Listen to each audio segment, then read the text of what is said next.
Worst that can happen.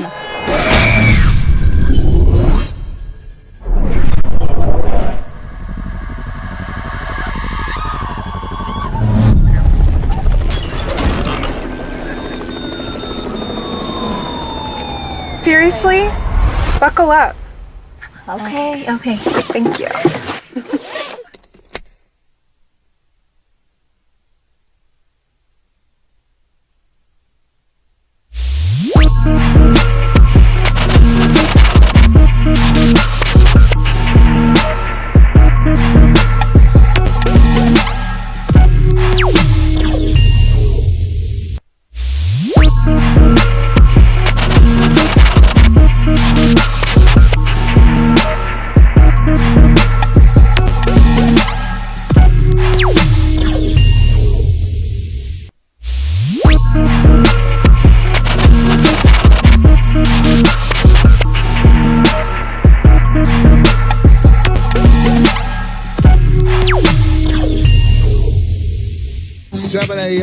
Time for the opening drive. Voted the best sports show in New Mexico for 5 years running. It's the OD and the AM with Jeff Symbieta and JJ Buck.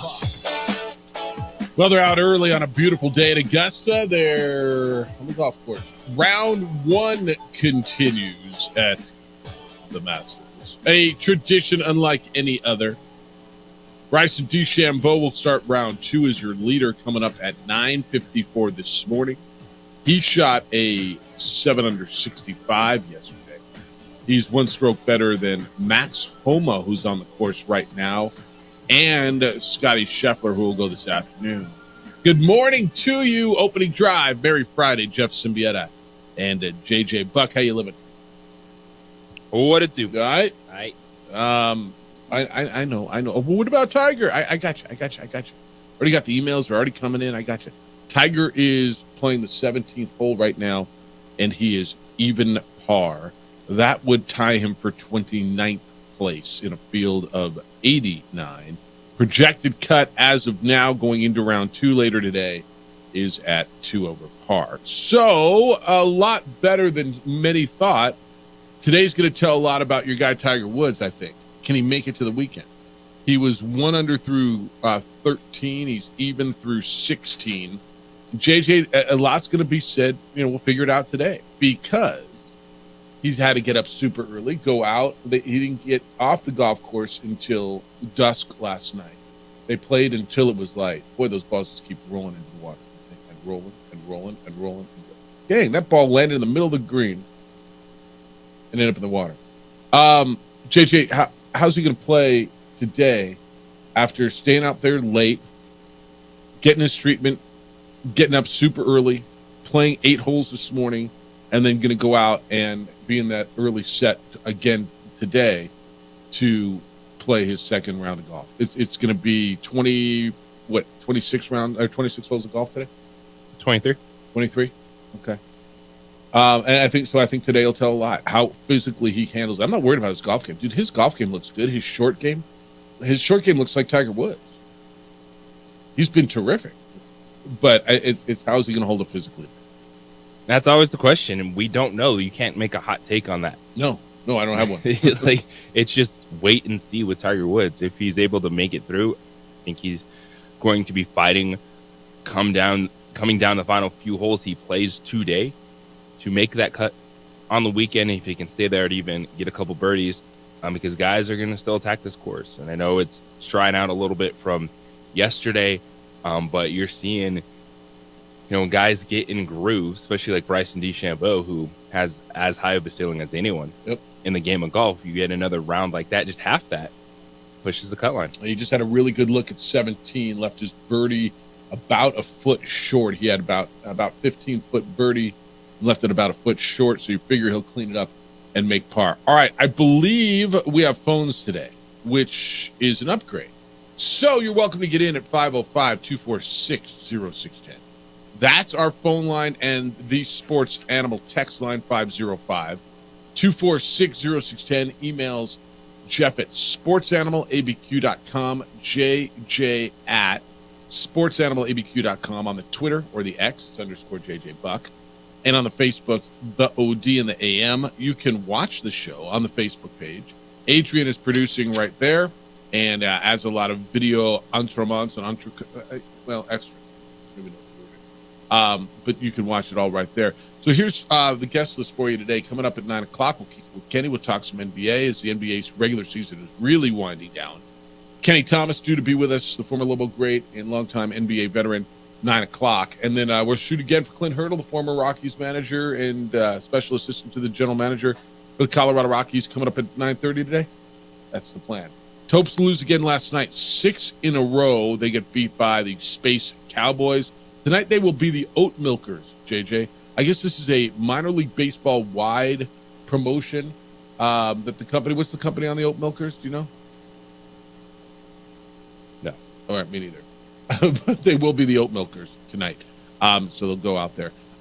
If I sound a little, my voice, I know is what it is. Late night last night, was out in Gallup last night, out at the Gallup Rotary. They do a big 600-person banquet last night, JJ, out at the Red Rocks Park.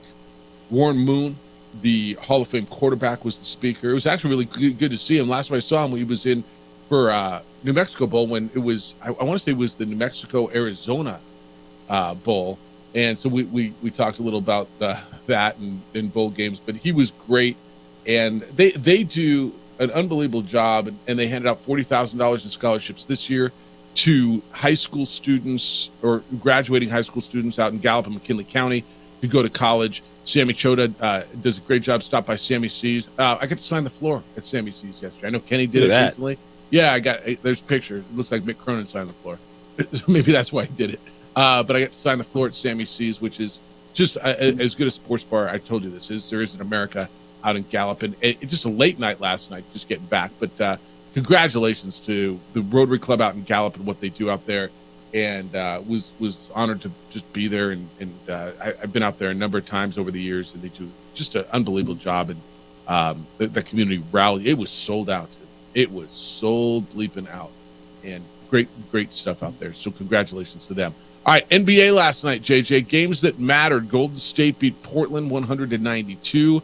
New Orleans wins in Sacramento 135-123.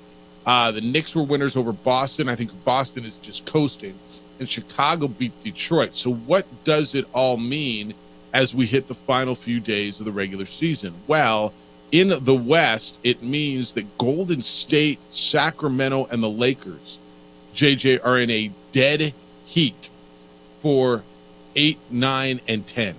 They will all be in the play-in tournament, but who gets to the 8th spot and can try to play one game, and who's going to play in that 9-10 elimination game, it's all up in the air right now after Sacramento loses to the Pelicans. And the Pelicans, with their win, move ahead of Phoenix into that coveted 6th spot. So they, as of now, are not in the play-in tournament. Looks like everybody's got 2 games left. And, JJ, it's tight and it's significant. Sacramento will end with the Suns at home and the Trailblazers at home. So you figure they beat Portland. That Suns game means a lot to both of them because that may be a preview of a play-in game. The Warriors, after winning last night, will finish up with 2 games at home. New Orleans, New Orleans and then Utah. I saw the Jazz. I'm thinking, that's got to be New Orleans, right? And then the Lakers finish up with 2 games, both on the road at Memphis and at the Pelicans. If they all win out, JJ, I guess the way it looks right now is Sacramento has the tiebreaker over Golden State and the Lakers. Is that correct? The way I see it listed is Sacramento 8, Golden State 9, and the Lakers 10. Yeah, it's division record. All right. So division record is Sacramento's 10-6, Golden State's 7-9, Lakers are 7-10. So if they all win out, it'll be Sacramento go to Phoenix and the Lakers going to San Francisco, as we are right now. It's look, man, it's a lot, and it's coming right down to the wire.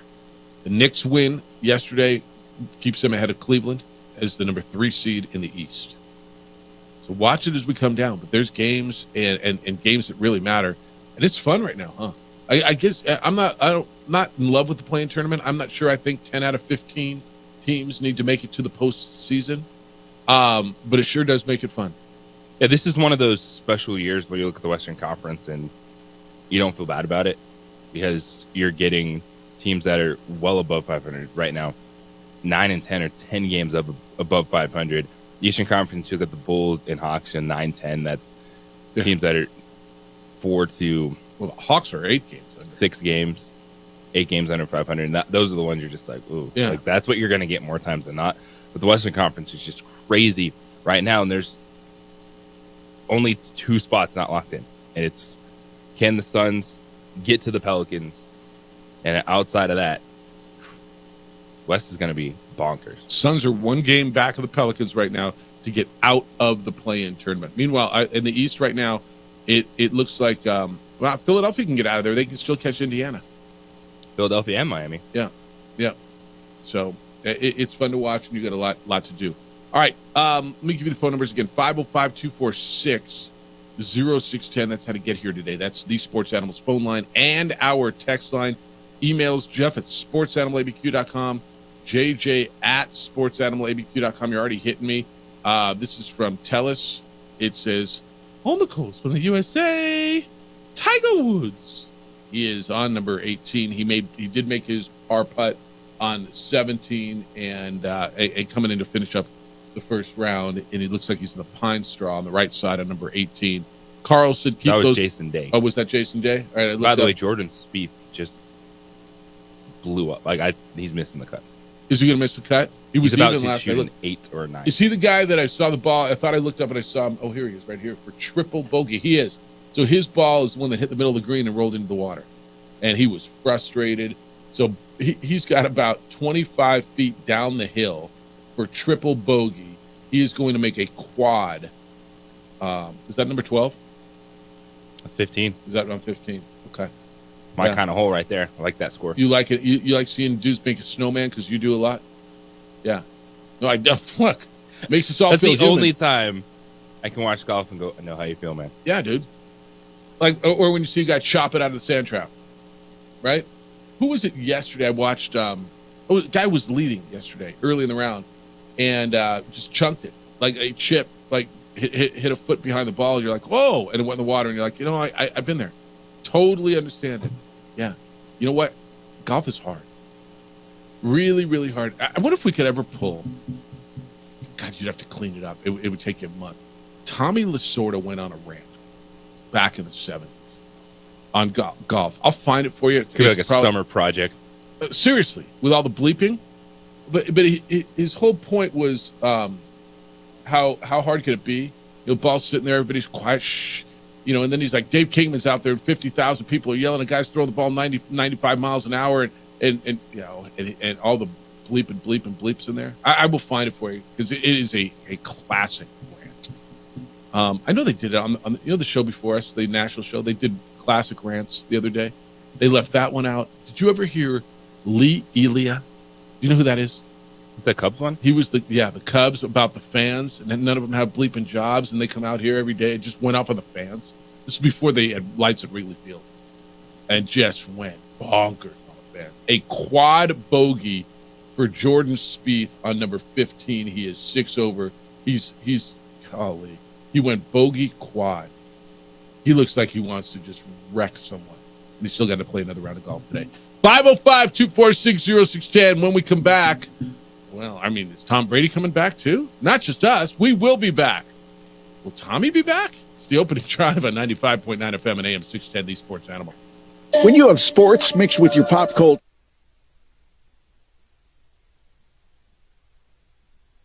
We would like to thank the following sponsors for making this broadcast possible.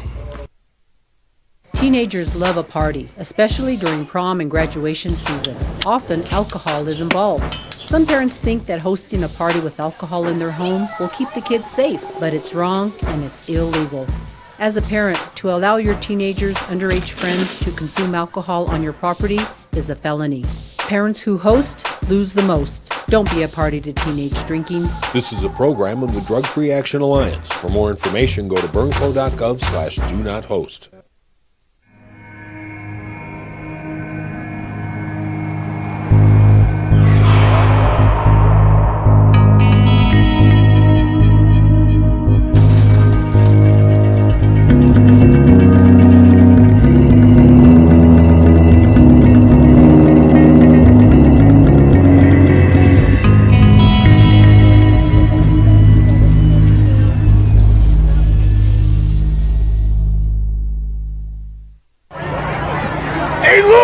Dwight Goodman!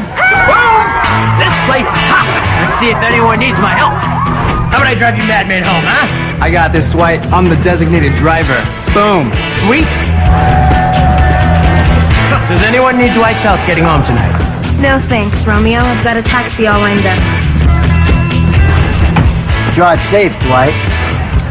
Boom. Boom!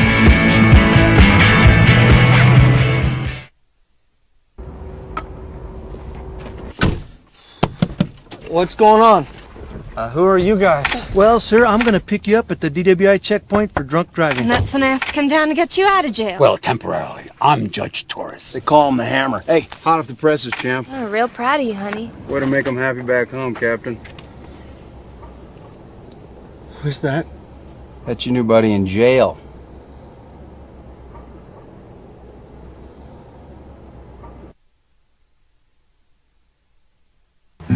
I'm going out, Grandma. When are you coming home? I'll be home late. Don't wait up, okay? Be careful, mijito. Love you, Grandma.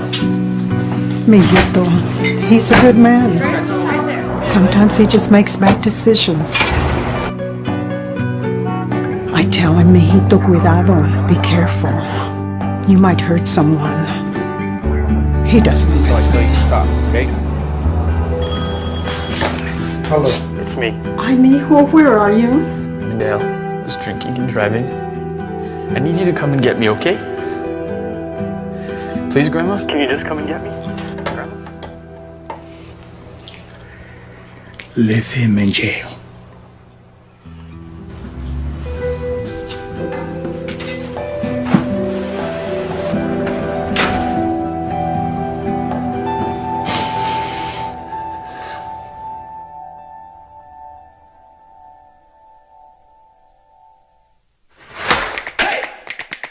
Albuquerque's leader in sports is ProView. From pros to prep, all your favorite action.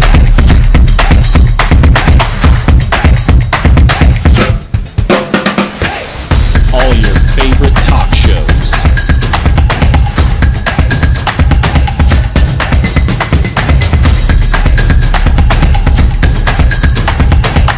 Find it on ProView Networks.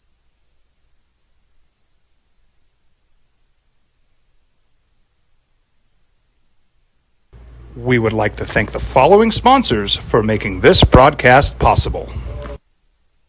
What's going on, Lobo Nation? Ja'Cory Krosky-Mir here. And I'm Devin Dampier. The Lobo football team's going through some changes, but we're here to stay. We'll put in the work on the field and in the weight room, but we'll need your help off the field. 505 Sports Venture is leading the charge in the NIL space. And you can be part of it. You make my heart better. Shorty, she better than all my intentions. I can show that you got my attention. CEO, baby, I keep you the business. Touchdown and pay you a visit. International Protective Services is a proud supporter of ProView Sports and New Mexico Youth Athletics. IPS provides residential and commercial security services in the Albuquerque metro area. For more info, please call 505-897-2420 or visit internationalprotectiveservice.com. Max Homa is one stroke back of your leader, Bryson DeChambeau, who shot a 7 under, and Homa was coming in on 18. I'm thinking, you put this one tight, you can really make something happen. He put it in the right front bunker. Tiger Woods even par. His approach on 18 coming up from 173 yards out is in the bunker as well. They all went at that bunker. Holy smokes, that right bunker. So Tiger's going to have to go up and down to stay at even. If he comes in at even, and now he's got some work to do, JJ. Even after the first round, better, worse, about what you expected. I think I said 1 over is what I said yesterday. About what I expected. Okay. Did you watch him at all? One of the things, too, is you just never know how the course is going to play, what the weather was like, a lot of swirling winds yesterday. So some Albuquerque golf for these guys at the Masters. And if you can survive that and give yourself a chance where you're Tiger Woods, back 9, fighting for that cut line. Because, it's still pretty darn windy today. Woo. Brooks Koepka's 2 over out of the trap. He'll tap in for par. And so that's what's going to keep Tiger in the mix. Yeah. You got to figure that, Scheffler and DeChambeau, are they going 6-7 under again? Like, someone's going to get hot. Right. But it's going to be one of those guys. And Homa's right there with him now, too. Homa. Yeah. Neighbor. Yeah. And when you look at, that's the one thing. By the way, we missed that opportunity when the girl from Neighbors was here the other day. Neighbor, yeah. Neighbor. I know. That's what I'm going to miss. I know. DeChambeau, as, funky of a dude he's been, and we've had this weird, like, Bryson versus Brooks thing a few years back, but his ceiling is as high as anyone in the game when he's on. Yeah. And can he be on for 4 days in a row? And we'll see that. All right. So I'll keep you up to date on those. As Tiger's coming up on 18, he's going to have to go up and down out of the trap to shoot an even round par of 72 today. And then turn this thing right back around, because he's going to be one of the first groups out when they turn this thing around and go up for round number 2. All right, this was interesting yesterday. I think you hear it and you're like, no way. Because I'm not going to lie. When I read this, I'm like, stop it. Tom Brady says he's not opposed to a late season return to the National Football. He was on the Deep Cut podcast with Vic Blends is the host. And Vic Blends asked him, would he return to the National Football League if a team in contention lost their starting quarterback late in the season? And the quote was, I'm not opposed to it. I don't know if they're going to let me if I become an owner of an NFL team. I don't know. I'm always going to be in good shape. Always going to be able to throw the ball. So to come in for a little bit, like MJ coming back, I don't know if they'd let me, but I wouldn't be opposed to it. So I'm like, what is it, 46? 40? At what point are we like, dude, no. Or is every year until he's 50-something, when there's a late season Joe Flacco type need, is Tom Brady's name going to be the first one that comes up? Some of this has to be he watched what Joe Flacco did last year. Okay. And said that could have been me. And Tom Brady feels like the guy who's never going to give that up. Like, even if he physically just could not do it, like it was impossible, he'd be like, well, you never know. I could get right back out there and sling it around. At what point? I mean, because it's even when he retired. Yeah.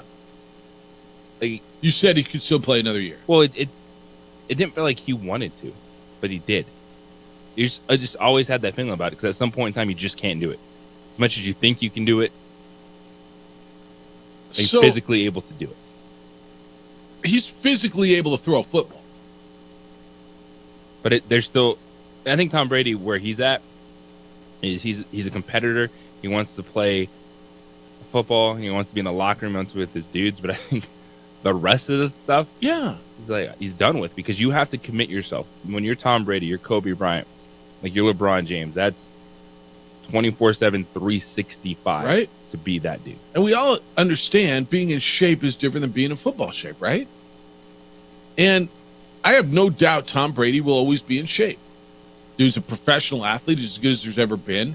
He takes pride in that. Like I have no doubt he's going to be in shape. I have no doubt he can throw a football. I do doubt, can he protect himself in the pocket, and out of the pocket is 300-pound dudes who want to hurt you coming at you at full speed. And can you just come off the beach or out of a broadcast booth and show up and say, yeah, I'm Tom Brady. I was the best there ever was. I'm going to be good at this. Tiger just missed the stick. He's going to have, a long one for par on 18. It's going to be about 12 feet, rolled it right past out of the trap. And he's going to give Max Homa the read on the same line to make par on 18. I don't know, man.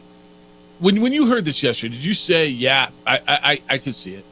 If the Broncos need somebody late in the year and they won't be. But the Rams need someone, Matthew Stafford goes down, they need someone. Oh, yeah. Brady can come in and do that. I'm like, stop. He's going to be 47 in August. 47, dude. Tiger Woods, 48? Right? He's not getting hit. And I get it. Yeah. But you're seeing that, and you just, in the back of your mind, like, that could be me. I can be that guy. All right. Look, if anybody's going to do it, it's that dude. I mean, we've watched him do stuff. You're just like, no way. It's also brilliant from Tom Brady. Just to keep his name out there? Because even me wanting to say how ridiculous it is, I can't fully commit to saying it's ridiculous. To saying it's the most ridiculous thing I've heard. All right. 199th overall pick by New England in 2000. It is now 2024. He was born in 1977. He will be, right? That makes him 47 years old this year? Yeah. I mean, God bless him if he can do it, man. I'll root for him if he gets out there. I will. Because I'd love to be wrong. You know how I feel about the old dudes and the ball dudes. What he said is why it's not crazy. He didn't say, I'm joining the team, I'm going to be there for all year. OTAs, training camp. Yep. It's like, hey, you won't need me to play 6 games at the end of the year? I could loosen up enough. I mean, do you want to see it? I think a lot of people do. 505-246-0610, 888-922-0610. Speaking of quarterbacks, the Aggies lost the quarterback that they thought was coming back. Went through spring drills, although he wasn't a quarterback anymore. But a dude that was a significant part last year, spring practice ends, and he entered the portal. Who and why and what?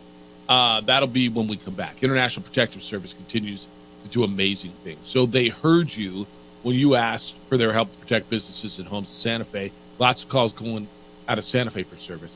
And if you live up there, you're concerned about threats to your property, call IPS. In Albuquerque, police response is still hours, especially for home and business break-ins. In most cases, IPS is there within 7 minutes or less. They install alarms, cameras, they monitor those, and you've noticed IPS officers at local retail outlets, Targets, Walmart, things like that. IPS is making a major difference for them. They can help you, too. They've helped me for a long time. Look, IPS can keep their eyes on your home, your business around the clock. Call them at 505-897-2420, 897-2420, or online at ipsglobal.com. Passionate about making Albuquerque better and a safer place to live and work.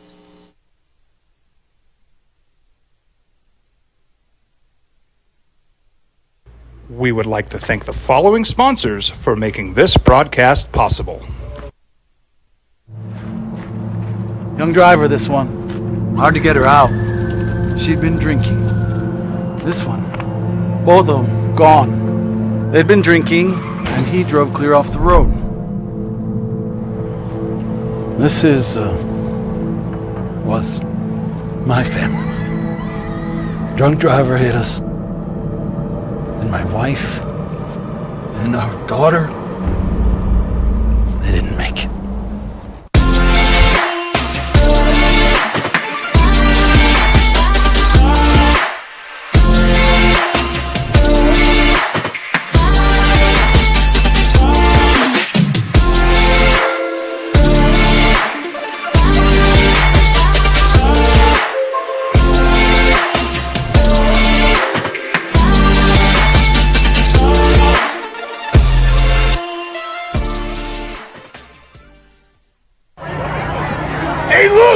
Dwight Goodman! This place is hot. Let's see if anyone needs my help. How about I drive you madman home, huh? I got this, Dwight. I'm the designated driver. Boom. Sweet. Does anyone need Dwight's help getting home tonight? No thanks, Romeo. I've got a taxi all lined up. Drive safe, Dwight. Boom! Boom!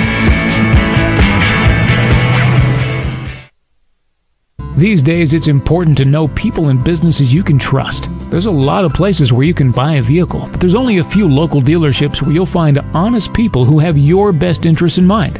And Fiesta Kia is one of them. We've been helping our neighbors save money and drive dependable cars for years, and we'd love to help you. With new Kias arriving daily, you'll love our selection and the peace of mind you'll get driving a Kia from Fiesta. So stop by and see us today at Fiesta Kia on Lomas, or just start driving now at fiestakia.com.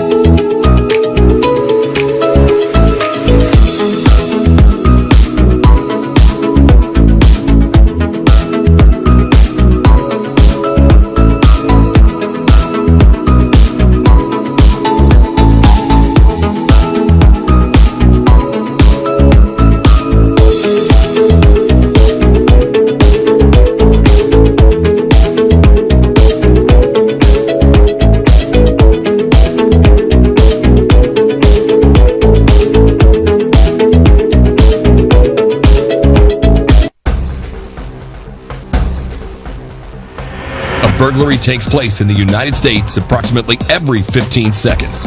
International Protective Service is your answer for commercial and residential security in all of Albuquerque.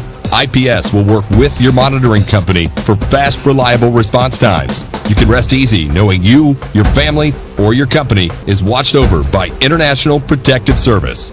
Call International Protective Service today.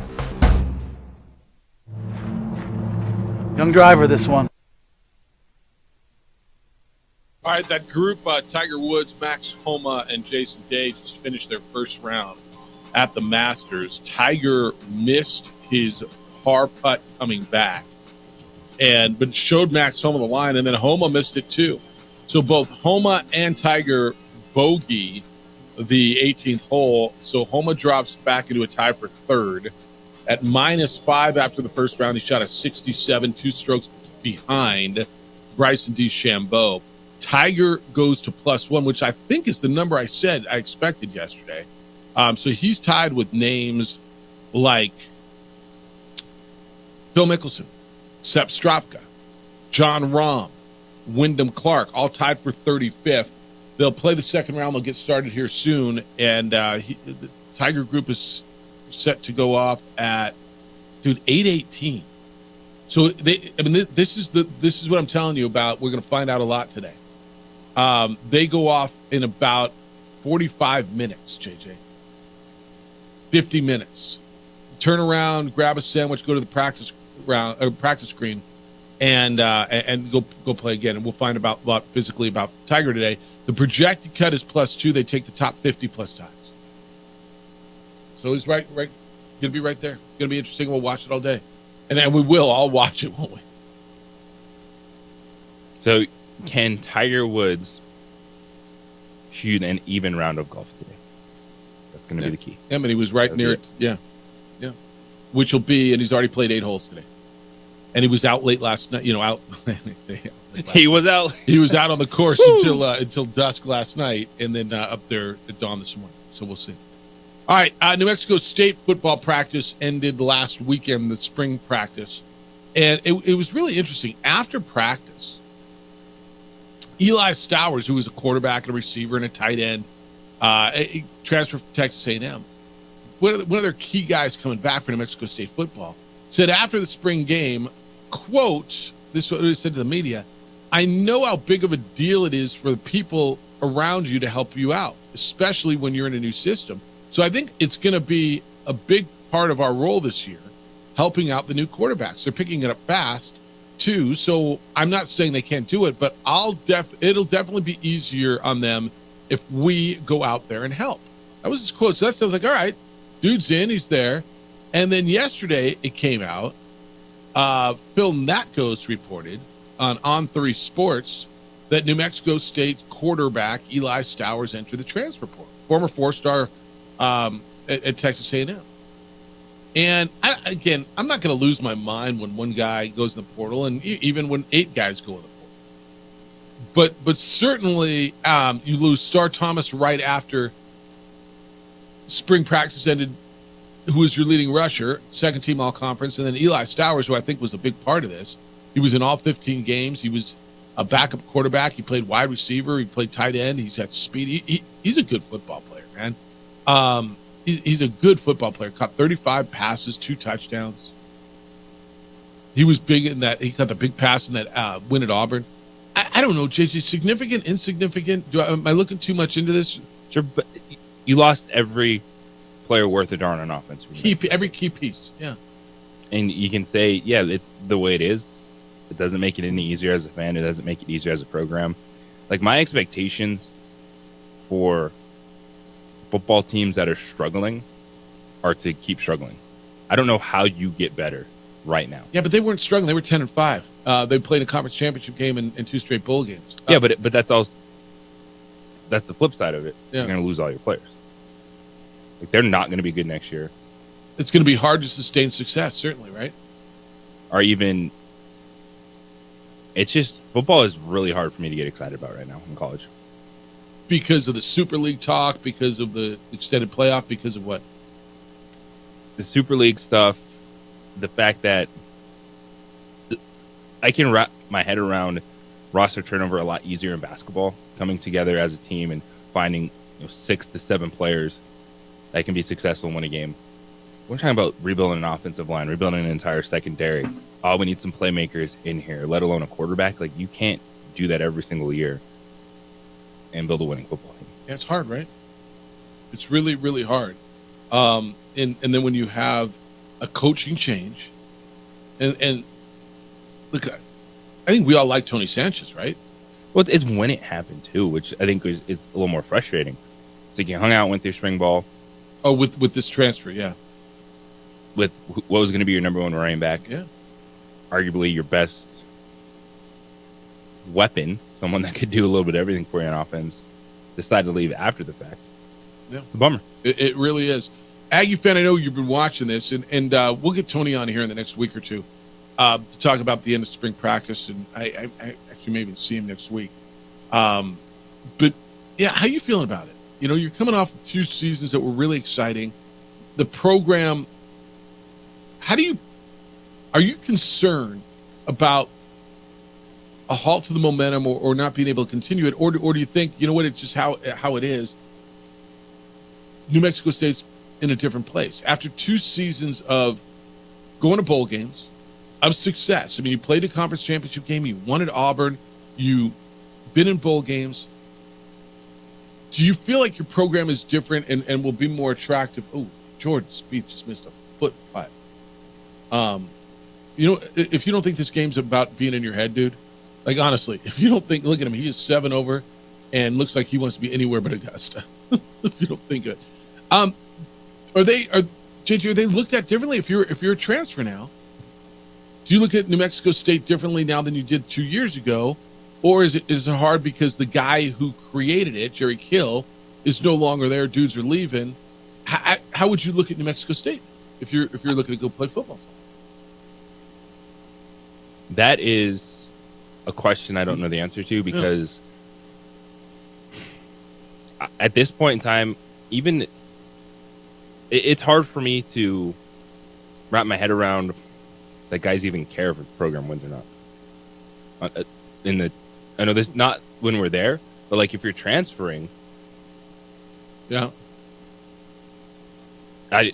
If you look at New Mexico State, I think everything they lost is a huge factor. But then it's like, do I get $2,000 if I go there? Right? $3,000 if I go play for the Aggies? Yeah, it's all about your NIL, about your collective. It's going to be interesting. I've talked to a few Aggie fans who are, they're concerned. Like, damn, are we going to go back to what we were after? The answer is this built? Is who the most football programs are going to be. It's going to be up and down. It's you maybe have a year or two where you can build to something, have a really good year, and then it's all going to go away. We'll see. All right.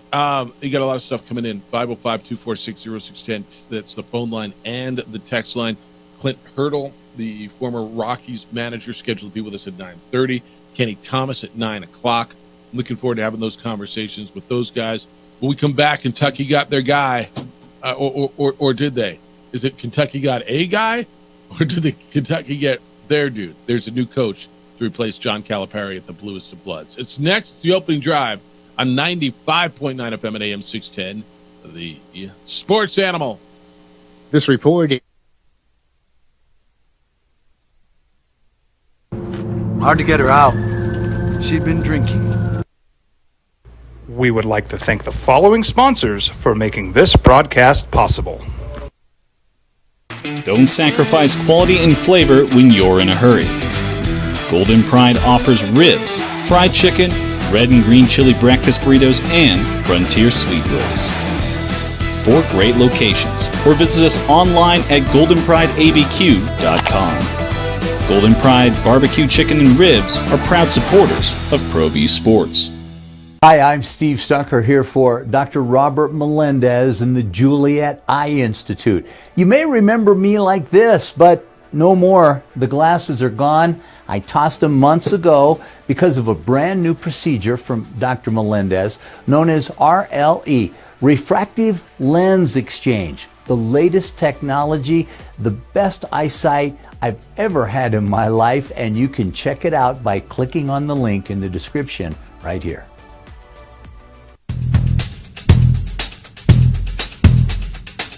International Protective Services is a proud supporter of ProView Sports and New Mexico Youth Athletics. IPS provides residential and commercial security services in the Albuquerque metro area. For more info, please call 505-897-2420 or visit internationalprotectiveservice.com.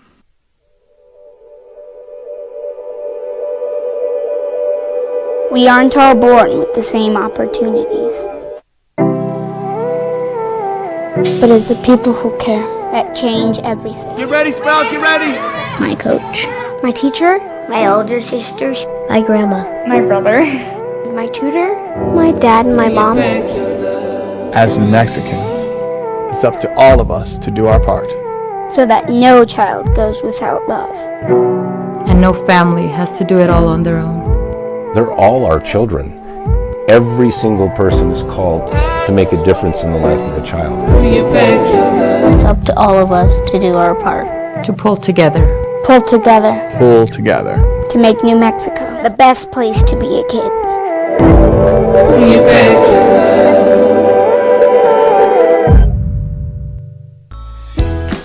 Hi, my name is Daniel Chavez, and this is my business partner, David Chavez. We are the owners of Indeed Safety. Indeed Safety is a local safety consulting company helping our clients with their safety needs for their projects.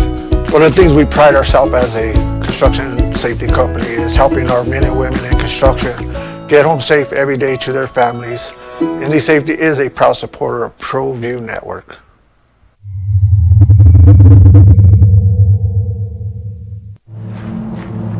Young driver, this one. Hard to get her out. She'd been drinking. This one. Both of them gone. They'd been drinking, and he drove clear off the road. This was my family. Drunk driver hit us. And my wife and our daughter, they didn't make it. Don't sacrifice quality and flavor when you're in a hurry. Golden Pride offers ribs, fried chicken, red and green chili breakfast burritos, and Frontier sweet rolls. 4 great locations, or visit us online at goldenprideabq.com. Golden Pride Barbecue Chicken and Ribs are proud supporters of ProView Sports. We would like to thank the following sponsors for making this broadcast possible. Teenagers love a party, especially during prom and graduation season. Often, alcohol is involved. Some parents think that hosting a party with alcohol in their home will keep the kids safe, but it's wrong and it's illegal. As a parent, to allow your teenagers' underage friends to consume alcohol on your property is a felony. Parents who host lose the most. Don't be a party to teenage drinking. This is a program of the Drug Free Action Alliance. For more information, go to burnco.gov/do-not-host.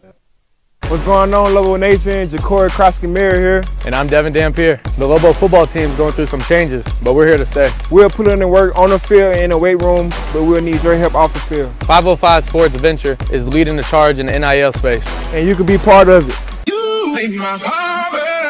Shorty, she better than all my intentions. I can shorty, you got my attention. CEO, baby, I get you the business. Touchdown and pay you a visit. If you're drunk, blasted, intoxicated, rip, plastered, destroyed, bruh. If you're like this, you shouldn't be driving.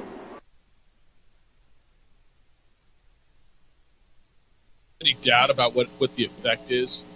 Max Homa is being interviewed right now. He's in third place at the Masters. Just finished up his first round, -5, and he was playing in the same group as Tiger Woods. And they had that quick turnaround. They ended at dusk last night, started at dawn this morning, and now they got about a 45-minute turnaround.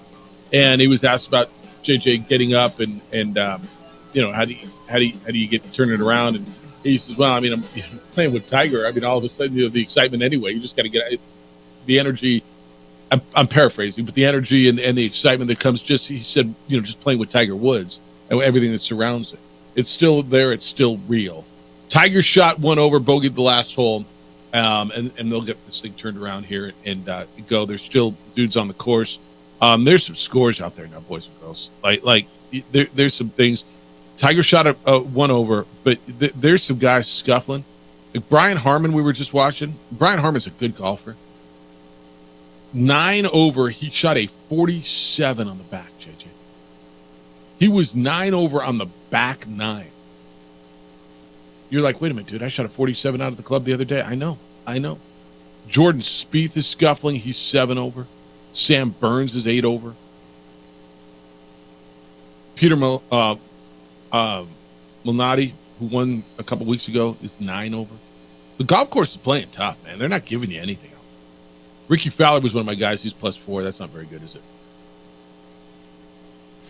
Not great. Top of the leaderboard, Bryson DeChambeau -7, Scotty Scheffler -6, Max Homa and Nikolai Hogard at -5. Opening drive, Jeff Symbieta and JJ Buck. All right, so you're a Kentucky basketball fan today. How you feeling? You got a coach. You didn't get that coach you wanted or the other coach you wanted or the other coach you wanted or the other coach you wanted. But you got a dude who played at Kentucky. He's one of your guys. He won a national championship there. BYU's coach Mark Pope is going to be the next head basketball coach at Kentucky. He's been offered a 5-year deal, $5.5 million per season, plus incentives. And it looks like that is your guy, a guy who played there, a guy who's done well at Utah Valley and at BYU. How you feeling if you're Kentucky? Is that just a absolute, here, take a couple of shots of reality and realize who you are? That's exactly what happened in Kentucky. And it happens with the majority of coaching hires. There's very few that teams feel like they did upgrade or they got a home run, especially when you're a program with name recognition and you're making a change, because this might not be what you think they should be. What you think they are. Yeah. And when you, Scott Drew, nope. Jerome Tang, nope. Billy Donovan, Oates, nope. Donovan, nope.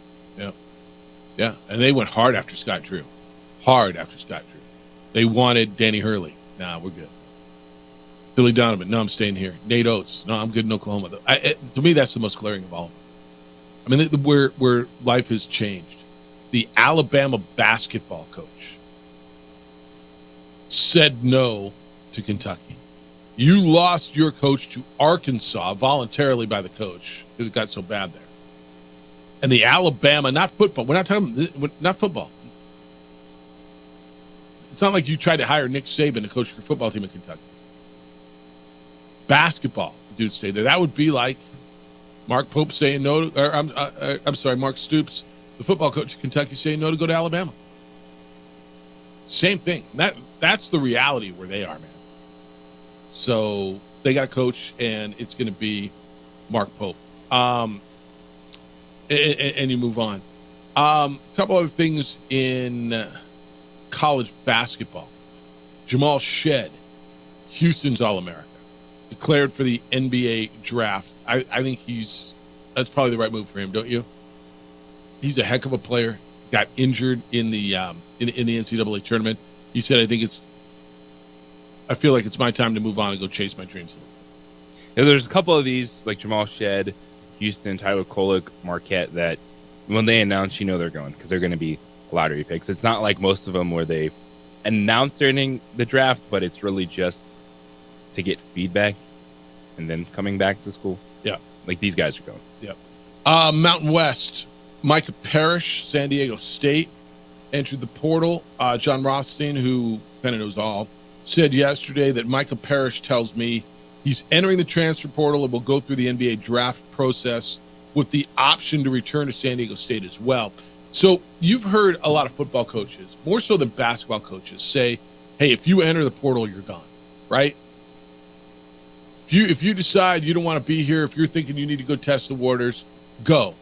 You can't come back. Basketball, not as much, huh? It feels like if a dude enters a portal, there's more coaches who are willing to say, yeah, the door's still open here, you can come back. And that's what it sounds like at San Diego State for Micah Parrish, who's a role player. But it sounds like there's still the opportunity if he wants to go back, he can. That is all based on the individual, the relationship with the coach, what the coach wants to do. Right.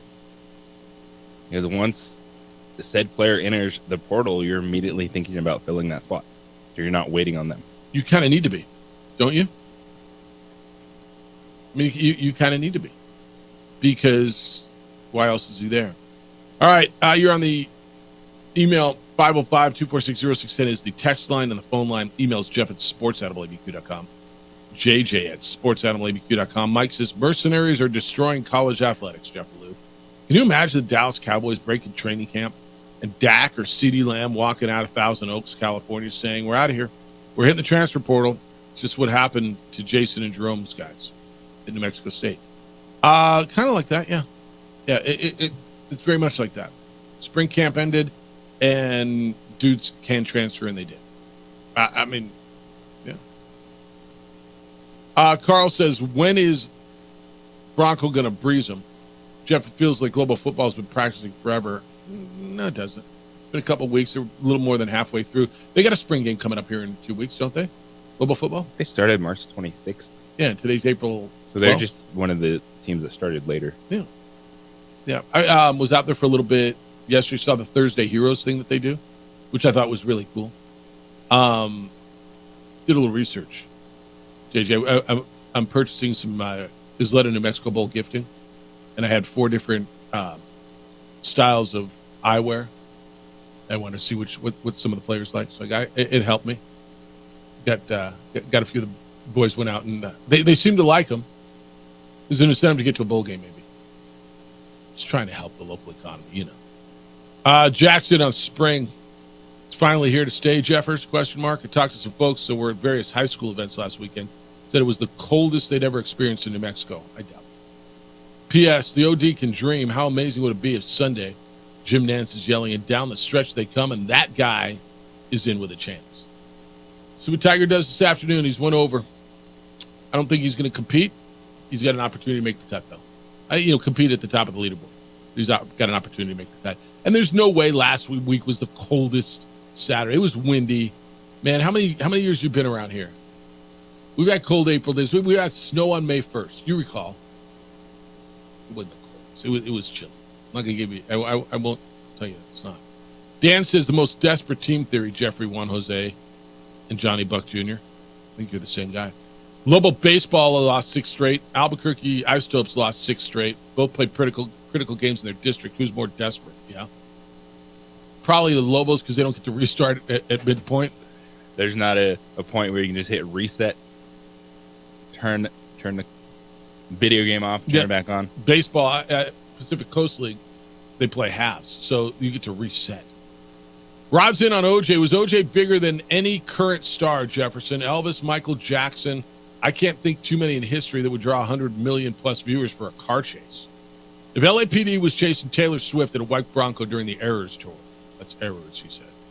I think as many folks would be clicking off their TVs as on. No way. If Taylor Swift was in a... That would be the biggest event in world history. If she was accused of murdering someone and was in a slow speed chase down the 405, no way. Everybody would watch They'd it. put that on at Civic Plaza. Yeah. Yep. Rod, you might chase Be out in Times Square. Yeah, you might tune out, but no. Not even close to more people would tune out. It would break the... You know how Beyonce was trying to break the internet in the Super Bowl? That would break the internet. Bourne says, look at those crowds around Big Cat, Jeffy Lube. The other guys with it must feel like they're playing a road game. That's what Max Homa just said. Playing with Tiger, it's just the energy and the excitement that comes with it. He said that just helps you get out of bed in the morning. And here's one guy who just looks miserable. And he's going to have to turn this thing around right away. Look at body language on Jordan Spieth. You see him right now? You have it up? He just shot a 7 over, dude. A 41 on the back. He took a quad on 15. A 4, I mean, if you have a triple bogey, you had a quad bogey, right? I mean, ouch. He just gave thumbs up, though. He's going to be fine. Sure he is. Dude, you're playing golf at Augusta. You know how cliches become cliches for a reason? You know, people that say all the time, oh, look at that. He's sprinting to the score 10. No, that was a slow jog. People say a bad day on the golf course beats the hell out of a good day at the office. He might have just disproved that. And I guess because his day at golf is a little different than your day at golf. Yeah, it is a day at the office, isn't it? Yeah. Yeah. All right, 505-246-0610. So there was another vote yesterday on United's stadium. How did that go? What does it mean? It's the opening drive. Jeff, JJ. On 95.9 FM and AM 610, the Sports Hour.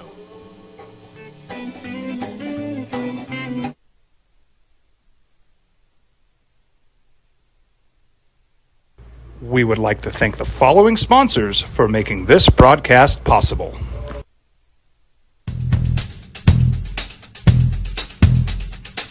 International Protective Services is a proud supporter of ProView Sports and New Mexico Youth Athletics.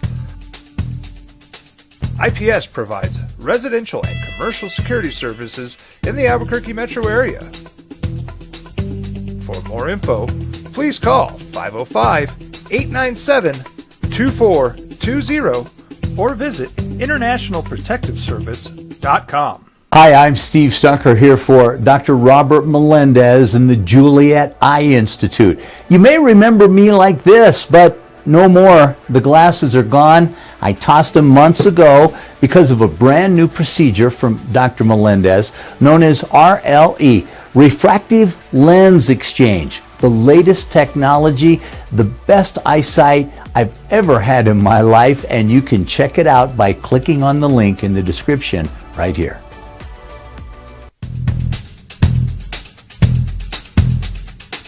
International Protective Services is a proud supporter of ProView Sports and New Mexico Youth Athletics. IPS provides residential and commercial security services in the Albuquerque metro area. For more info, please call 505-897-2420 or visit internationalprotectiveservice.com. If you're drunk, blasted, intoxicated, ripped, plastered, taint, destroyed, bruh. If you're like this, you shouldn't be driving.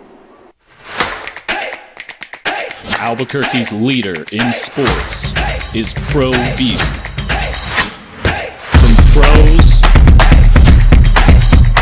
to prep. All your favorite action.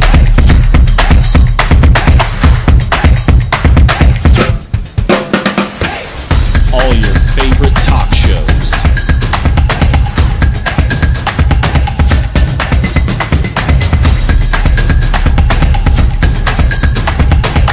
Find it on ProView Networks. We would like to thank the following sponsors for making this broadcast possible.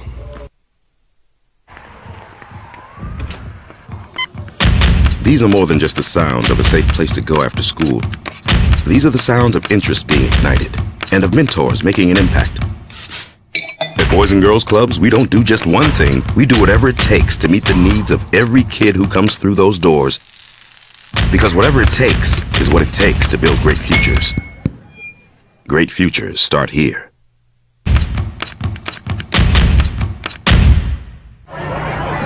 Hey, look! It's Dwight Goodman! This place is hot. Let's see if anyone needs my help. How about I drive you madman home, huh? I got this, Dwight. I'm the designated driver. Boom. Sweet. Does anyone need Dwight's help getting home tonight? No thanks, Romeo. I've got a taxi all lined up. Drive safe, Dwight. Boom! Boom! What's going on, Lobo Nation? Ja'Cory Krosky-Mir here. And I'm Devin Dampier. The Lobo football team's going through some changes, but we're here to stay. We'll put in the work on the field and in the weight room, but we'll need your help off the field. 505 Sports Venture is leading the charge in the NIL space. And you can be part of it. Shorty, she better than all my intentions. I think shorty, you got my attention. CEO, baby, I get you the minutes. Touchdown and pay you a visit. Well, I'm going to the frontier, walking to the cashier, order up a root beer and a number one. Cover it with green stuff, one scoop is not enough. Find a booth is real tough, back by the Duke. Meet my family, meet my friends in the quirkiest restaurant I have ever been. All of Albuquerque's favorite spot, it's the Frontier Restaurant. The Frontier Restaurant is a proud supporter of ProView Networks. Don't sacrifice quality and flavor when you're in a hurry. Golden Pride offers ribs, fried chicken, red and green chili breakfast burritos, and Frontier sweet rolls. 4 great locations, or visit us online at goldenprideabq.com. Golden Pride Barbecue Chicken and Ribs are proud supporters of ProView Sports.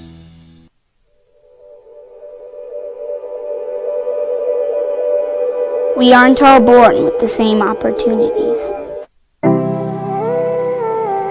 But it's the people who care that change everything. Get ready, Sprout, get ready! My coach, my teacher. 246-0610. That's the Sports Animal phone line. That is the Sports Animal text line. Emails come in this morning, Jeff at sportsanimalabq.com and at jj@sportsanimalabq.com. JJ, it feels like we've been here before with the stadium for New Mexico United. We kind of, I don't know, timing on this thing is like years to me. I don't even know. But it feels like it wasn't that long ago where we were at this point where we are now. Okay, they've approved the site and the stadium is going to go out at Balloon Fiesta Park. And Peter Trevisani was in here. We talked about there's no more city money that's going into it. They're, working on the land with them. I asked him, is there any more state money? And he's like, so there'll be some state money. He said, basically, maybe, right, what was his response? There was for some improvements around the outside, landscaping, things like that. There'll be state money that goes in this, which, okay. But then all of a sudden there was like, okay, we have to hit reset because evidently they didn't follow all the procedures to a T, that neighbors in the area around Balloon Fiesta Park felt that they were not included on the plans. They didn't cross their I's, dot the T's. So we had to start all over again. And so yesterday, the city's Environmental Planning Commission voted again, and they unanimously approved the plans to build the soccer stadium at Balloon Fiesta Park. Feel like we've been here before? Feels like we've been in this exact spot. All right. So do you know a timetable for this? I know City Council still has to vote on this. No. All right. There were like 4 hours of public opinion on this. It was a virtual meeting. And eventually they voted on it. United said they've made changes to the stadium plans to address concerns of the community. And then the commissioners said that they were optimistic about the changes. There were still concerns about neighbors saying that they haven't heard enough. They haven't been able to keep up with the changes. Some team, people from United and city leaders challenged those concerns. It's going to be 9,000 to 12,000 people for stadium capacity. And they move forward. So the plans need to pass city council, even though council's already approved the lease agreement. And then there would be a final design. And then they could start working on this thing. Albuquerque city councilors will have to give the final approval, although we don't know when that will be. United did put out a statement through their owner and CEO, Peter Trevisani. The statement read, quote, "We commend the EPC on reaffirming the previous November approval with a unanimous vote. The work that has been done to improve the design, capture fugitive light, mitigate traffic, and improve the quality of life for the community has paid off. We still have a lot of work to do with the neighbors, city, and state, but today was an important and positive step to bringing a multi-use stadium to Balloon Fiesta Park. We look forward to building a facility that will make New Mexico proud," end quote. It just feels like, I mean, we're going to get there, and we probably should get there at some point. Boy, man, nothing's easy around here, is it? It's not easy, and I know there's a lot of frustration. There's been a lot of frustration that goes into this. It's New Mexico United, but it's super divided when it comes to this. And there was a statement in there from one of the neighborhood association people that says, quote, you know a lot of people that are for United that don't live in this area, and they have no idea of the issues we face. And that's the hardest thing, is because so many people are just screaming like, people have no foresight. This is why New Mexico can never advance. They're not building us a soccer stadium. Like, well, if that is right there and it changes things in your daily life, you should talk about it. You should be open to it instead of just bashing everyone all the time that they don't know what's up. I think for the neighborhood, realizing that ultimately it's only like have a probably preseason game or two, maybe an Open Cup game. So 19 to 20 soccer nights. Plus whatever else they're going to put in there. And they claim they're going to put all this other stuff in there, right? And how many times have we seen that? And that doesn't I get it. So I'm not expecting this venue to then all of a sudden host. So 25 nights a year? Yeah. Which is significant. Yeah. And so you need to show your plan for that. What it's going to be like. In fact, it's not, you're not going to midnight. Soccer game kicks off at 7, ends at 9:15. But getting out of there, stuff like that. I think it's a legitimate concern. I would want to know, if I lived there, wherever there is, right up there on San Mateo or down around, anywhere around Balloon Fiesta Park, I want to know how on 25 nights a year is my life going to be affected? Am I going to be able to get to my house? I leave, I could get home from work at 6 o'clock, and how's traffic going to be? Are you blocking off the roads? Is traffic flow going to be one way on my street? Yeah, I absolutely want to know that. And if it's going to affect my life in a way that I feel is adverse, I'm going to probably make my voice heard. I get that. Now, and I didn't sit in the meeting, and I didn't listen to the meeting, and I'm reading recaps of it, but I didn't have 4 hours to sit on a Zoom yesterday. Sorry. But if United and the city feel that these are addressed, they're going to go, look, this is a total not in my neighborhood kind of a thing, not in my backyard. I think I don't know that I think that. Many people are for a stadium. I almost said I think most people are for some sort of a stadium. I don't know that I think that anymore. We've had this conversation 1,000 times, whether it's an arena, whether it's a stadium. I think it's great that they're getting their stadium, and I think that's not a bad spot for it. There's land there. There are ways to get there. It's centrally located. Like I think this kind of feels right to me, but I don't live in that neighborhood, so I'm not directly affected. I want to hear people's concerns who do live there.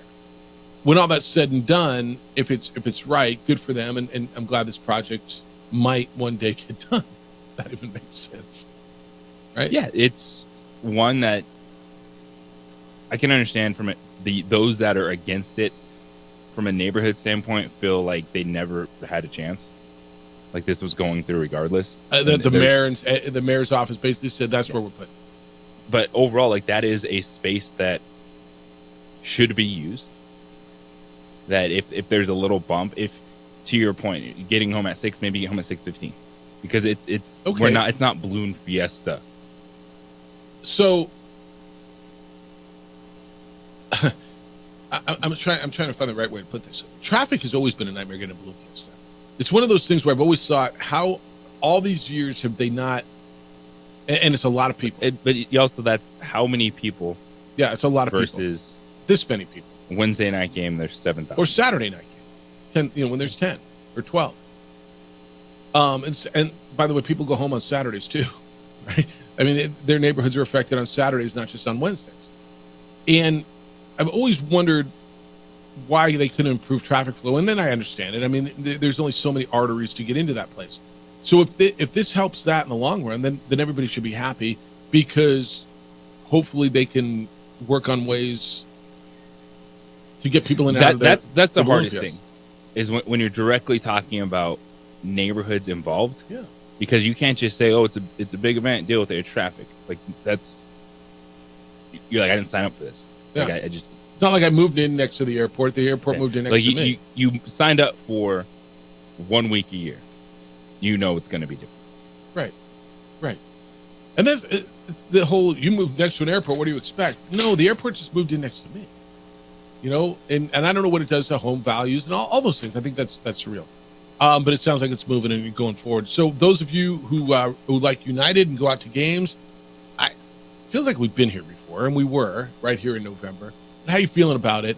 And those of you who were periphery sports fans, I would argue with you that even if United's not your thing, that you don't go out to a bunch of games, I would argue that quality of life, having another facility in this community is a plus.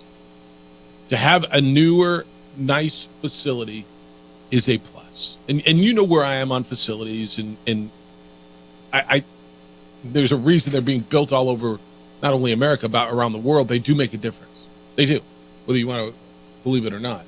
But whether that's your thing, United is, or it's not, this feels like it's going in the right direction if they get it through, and hopefully they can get that neighborhood on board. But I do feel for those people who live there. You live there for, let's say you live there for 20 years. You deal with it for a week, and maybe you Airbnb your house or rent your house out, get the hell out of there, or maybe you love it for a week because you're there right in the middle of it, whatever. Maybe that's why, this changes your life. It does. But this is also a project when you look at it. This is also something I don't think would be sustainable out, in the middle of nowhere. Like, we need just stadium away just because. Just to put it all the way out on the west side or something? Yeah, just to, be like, I can't deal with the light There's or noise. There's no one around. Yeah. I agree with you. Like, I don't think that would work either for this. It wouldn't be good for anybody at that point. All right, 505-246-0610. Tiger has never missed the cut as a pro at the Masters. He is about ready to start his second round. Tell you how he did this morning. And Rashee Rice surrenders to police. What's next for the former SMU star, now Kansas City Chiefs star? It's the opening drive on 95.9 FM and AM 610, the Sports Animal. Hey, how's your car looking? Now it's springtime. It's going to be 80 degrees this weekend. Spring cleaning is real. How about spring cleaning your vehicle? It's one of your biggest investments, may I suggest, on the Spot Automotive Detailing. Maybe you're getting a tax refund. Use some of that and take care of your vehicle. You can have that new car feel, that new car smell without having to get a new car.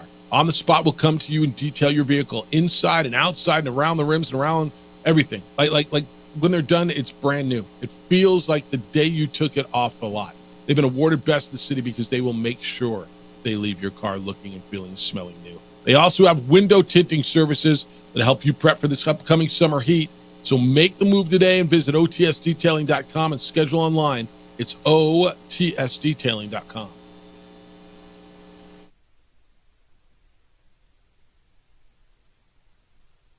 We would like to thank the following sponsors for making this broadcast possible. What's going on, Lobo Nation? Ja'Cory Krosky-Mir here. And I'm Devin Dampier. The Lobo football team's going through some changes, but we're here to stay. We'll put in the work on the field and in the weight room, but we'll need your help off the field. 505 Sports Venture is leading the charge in the NIL space. And you can be part of it. You make my heart better. Try this shit better than all my intentions. I can show that you got my attention. See your baby, I get you the minutes. Touchdown and pay you a visit. International Protective Services is a proud supporter of ProView Sports and New Mexico Youth Athletics. IPS provides residential and commercial security services in the Albuquerque metro area. For more info, please call 505-897-2420 or visit internationalprotectiveservice.com. ProView Networks would like to thank the following sponsors for making this broadcast possible. Hans Whitler Automotive, German car maintenance and repair in Albuquerque, New Mexico. Call 505-294-7684 or visit hanswhitlerauto.com. Hi, I'm Steve Stucker here for Dr. Robert Melendez and the Juliet Eye Institute. You may remember me like this, but no more. The glasses are gone. I tossed them months ago because of a brand new procedure from Dr. Melendez known as RLE, Refractive Lens Exchange. The latest technology, the best eyesight I've ever had in my life, and you can check it out by clicking on the link in the description right here.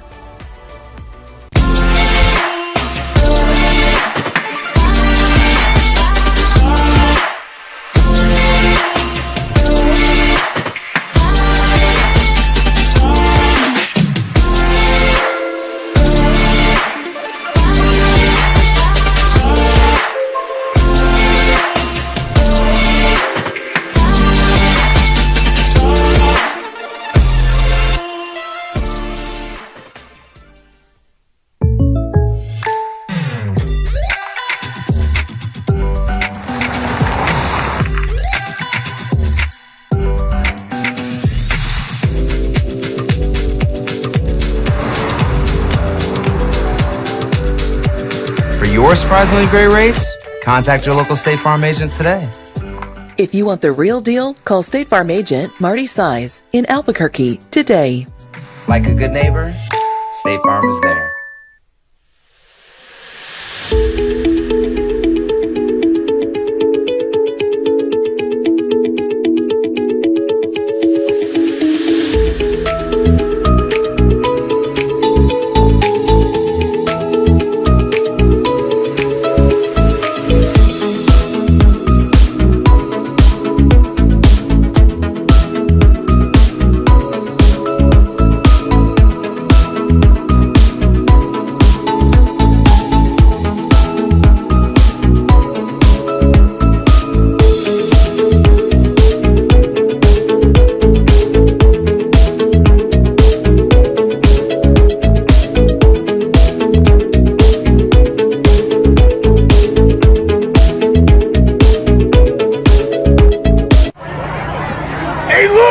Dwight Goodman! Boom!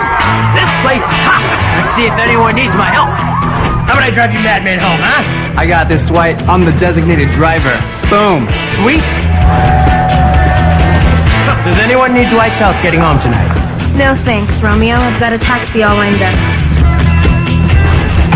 Drive safe, Dwight. Boom! Kind of coincides with on the tee for the USA, Tiger Woods.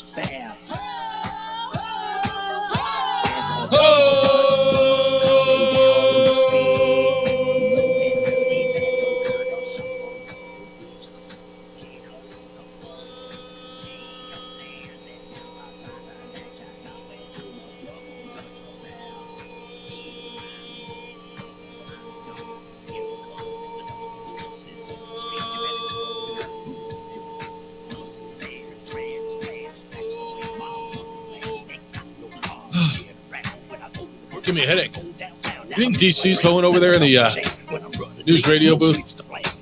No. You just don't hoe no more? Yeah, like big leagues, you don't hoe no more? All right, second round's underway at the Masters.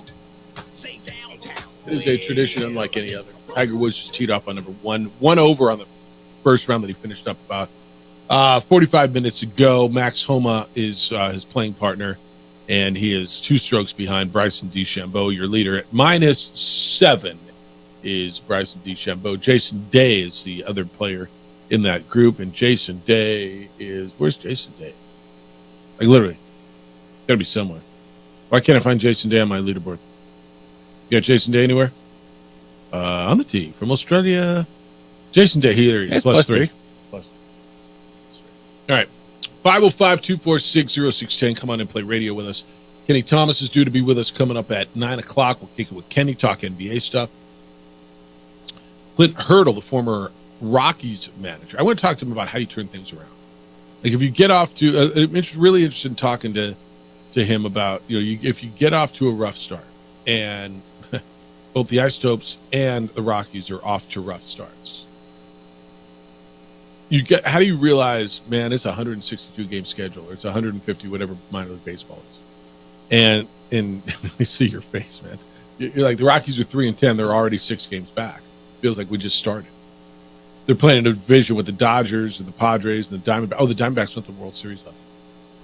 The Giants signed Blake Snell. Giants are pretty good. How do you walk into that locker room with your Bud Black and say, all right, boys, we're good?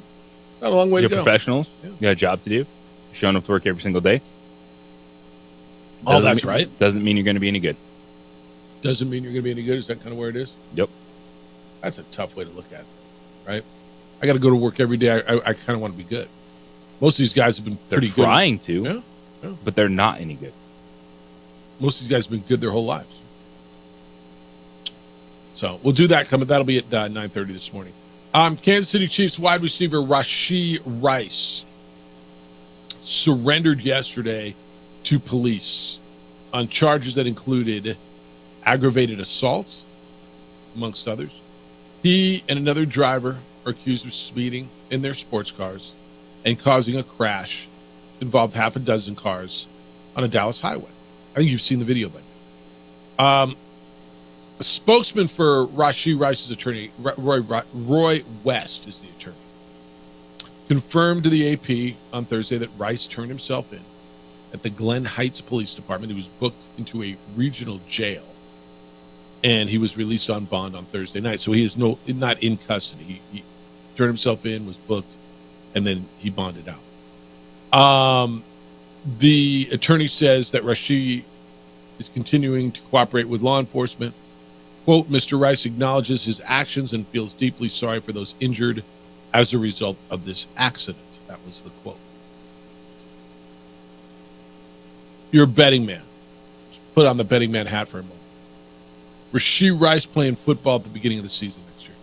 No. He's suspended, right? Even if he's not, if his trial hasn't hit, he's suspended, right? Personal conduct policy. Yeah. So here's what we know, or we think we know. Rice was driving the Lamborghini. SMU wide receiver Teddy Knox, who's 21 years old. This one part I did not know. Was that just some other random vehicle? I guess he knew the guy in the Corvette, Teddy Knox, was driving the other speeding sports car. Arrest warrants were issued for Knox in the same range of accounts that were out for Rashee Rice. And SMU put out a statement earlier in the day when they learned of the warrants that they said that Knox had been suspended from the football team. He'd probably lose his NIL as well. His attorney said that the other player, Knox, was cooperating as well. So I don't know what happens here. I'm going to guess there's going to be a bunch of civil cases, don't you? The people who were caught up in the shrapnel, like the people, the other 4 cars, the other 6 cars, whatever it was, I'm going to guess there's going to be a lot of civil cases there. Whatever's going to happen legally, they'll probably plead out because there's video, it's high profile. They'll probably plead to whatever and get probation, fines, that sort of thing, right? But I'm going to guess that whoever was in those other cars, oh, my back hurts, my life, right? And maybe they're real. Maybe they're real injured. But that's where this goes, right? Yes. So that's the latest on that thing. We did not hit this yesterday. Nick Chubb reworked his contract to stay with Cleveland. And JJ, Nick Chubb is, I don't know at what point you kind of fall off a little bit. The injuries out of sight, out of mind. Nick Chubb was as good a running back as most in the NFL. Like he was that, if not on your top tier of running backs, he was your second tier running back, right? Going into last year. Cleveland Browns running back. So we reworked this deal to ensure that he's back for next year. Adam Schefter reported this yesterday. So the Browns reduced his salary cap hit from $15.8 to $6.2 million. Significant. So he'll earn up to $12.2 million next season based on performance levels. And he had a base salary of $11.8. So he's going to be fine. This was something he had to do to keep his job because he's had a lot of surgery. He had, you look at this. He underwent a first surgery in September to repair his medial capsule, his meniscus, and his MCL, and then underwent another surgery in November for his ACL. So there's questions on whether or not he come back and how good he can be. And so, I mean, good on everybody to figure out, because the Browns could have just said, yeah, man, we're good. We're moving on. But this had to happen. This had to happen. When you saw that, I mean, did it make sense to you? Because it makes sense to me. Yeah, it's one, they're doing a solid for a player that's been committed to the organization, because the 28-year-old running back coming off a major knee injury. You want to find some protection for yourself as an organization. But if you're Nick Chubb, getting some little bit of security that you still have an opportunity to work your way back from his second major knee injury as a football player. Yeah.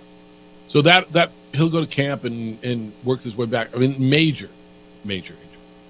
And so that's where that is. All right, 505-246-0610. Emails come in this morning, and there's a bunch of them. Jeff at sportsanimalabq.com. JJ at sportsanimalabq.com. On the X, it's _ JJ Buck, and you can find JJ there. The NBA stuff is interesting, and I want to hit some of it. Injuries will be key. What should you be watching this weekend as you go through, and what matters as we get set to hit the playoffs next week? Opening drive on 95.9 FM and AM 610, the Sports Animal.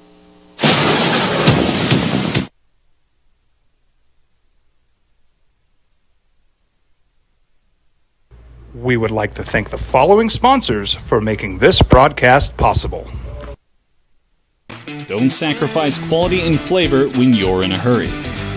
Golden Pride offers ribs, fried chicken, red and green chili breakfast burritos, and Frontier sweet rolls.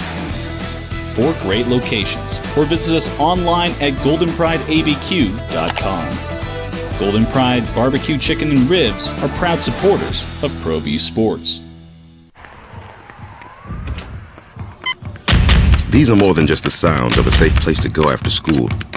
These are the sounds of interest being ignited and of mentors making an impact.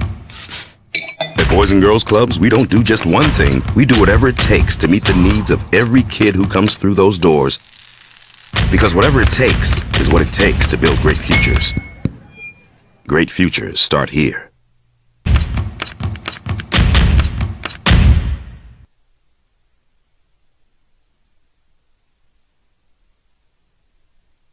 We would like to thank the following sponsors for making this broadcast possible. What's going on, Lobo Nation? Ja'Cory Krosky-Mir here. And I'm Devin Dampier. The Lobo football team's going through some changes, but we're here to stay. We'll put in the work on the field and in the weight room, but we'll need your help off the field. 505 Sports Venture is leading the charge in the NIL space. And you can be part of it. You make my heart better. Shorty, she better than all my intentions. I can show that you got my attention. CEO, baby, I get you the business. Touchdown and pay you a visit. Teenagers love a party, especially during prom and graduation season. Often, alcohol is involved. Some parents think that hosting a party with alcohol in their home will keep the kids safe, but it's wrong and it's illegal. As a parent, to allow your teenagers' underage friends to consume alcohol on your property is a felony. Parents who host lose the most. Don't be a party to teenage drinking. This is a program of the Drug Free Action Alliance. For more information, go to burnco.gov/do-not-host. Hi, my name is Daniel Chavez, and this is my business partner, David Chavez. We are the owners of Indeed Safety. Indeed Safety is a local safety consulting company helping our clients with their safety needs for their projects. One of the things we pride ourselves as a construction safety company is helping our men and women in construction get home safe every day to their families. Indy Safety is a proud supporter of ProView Network.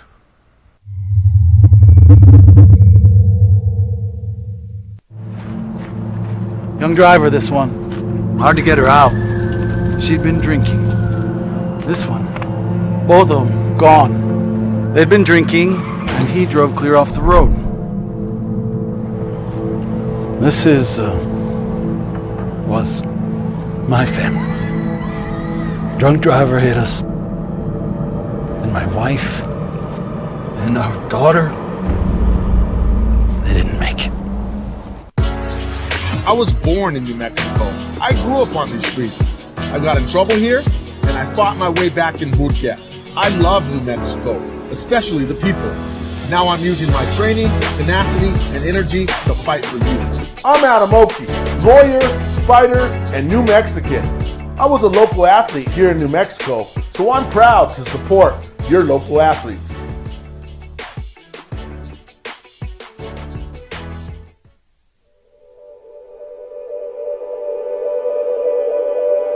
We aren't all born with the same opportunities. But it's the people who care that change everything. Get ready, Spout, get ready! My coach, my teacher, my older sisters, my grandma, my brother, my tutor, my dad, and my mom. As New Mexicans, it's up to all of us to do our part. So that no child goes without love. And no family has to do it all on their own. They're all our children. Every single person is called to make a difference in the life of a child. It's up to all of us to do our part. To pull together. Pull together. Pull together. To make New Mexico the best place to be a kid.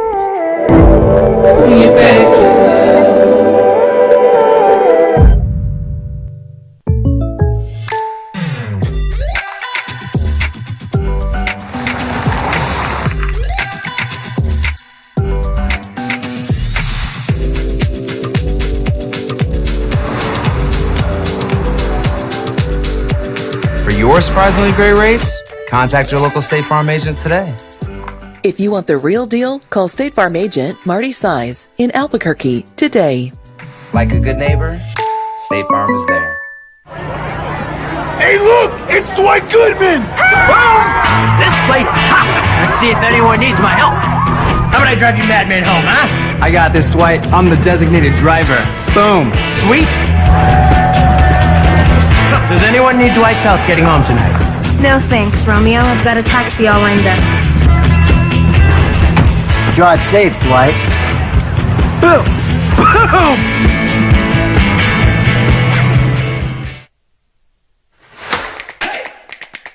Albuquerque's leader in sports is ProView. From pros to prep. All your favorite action.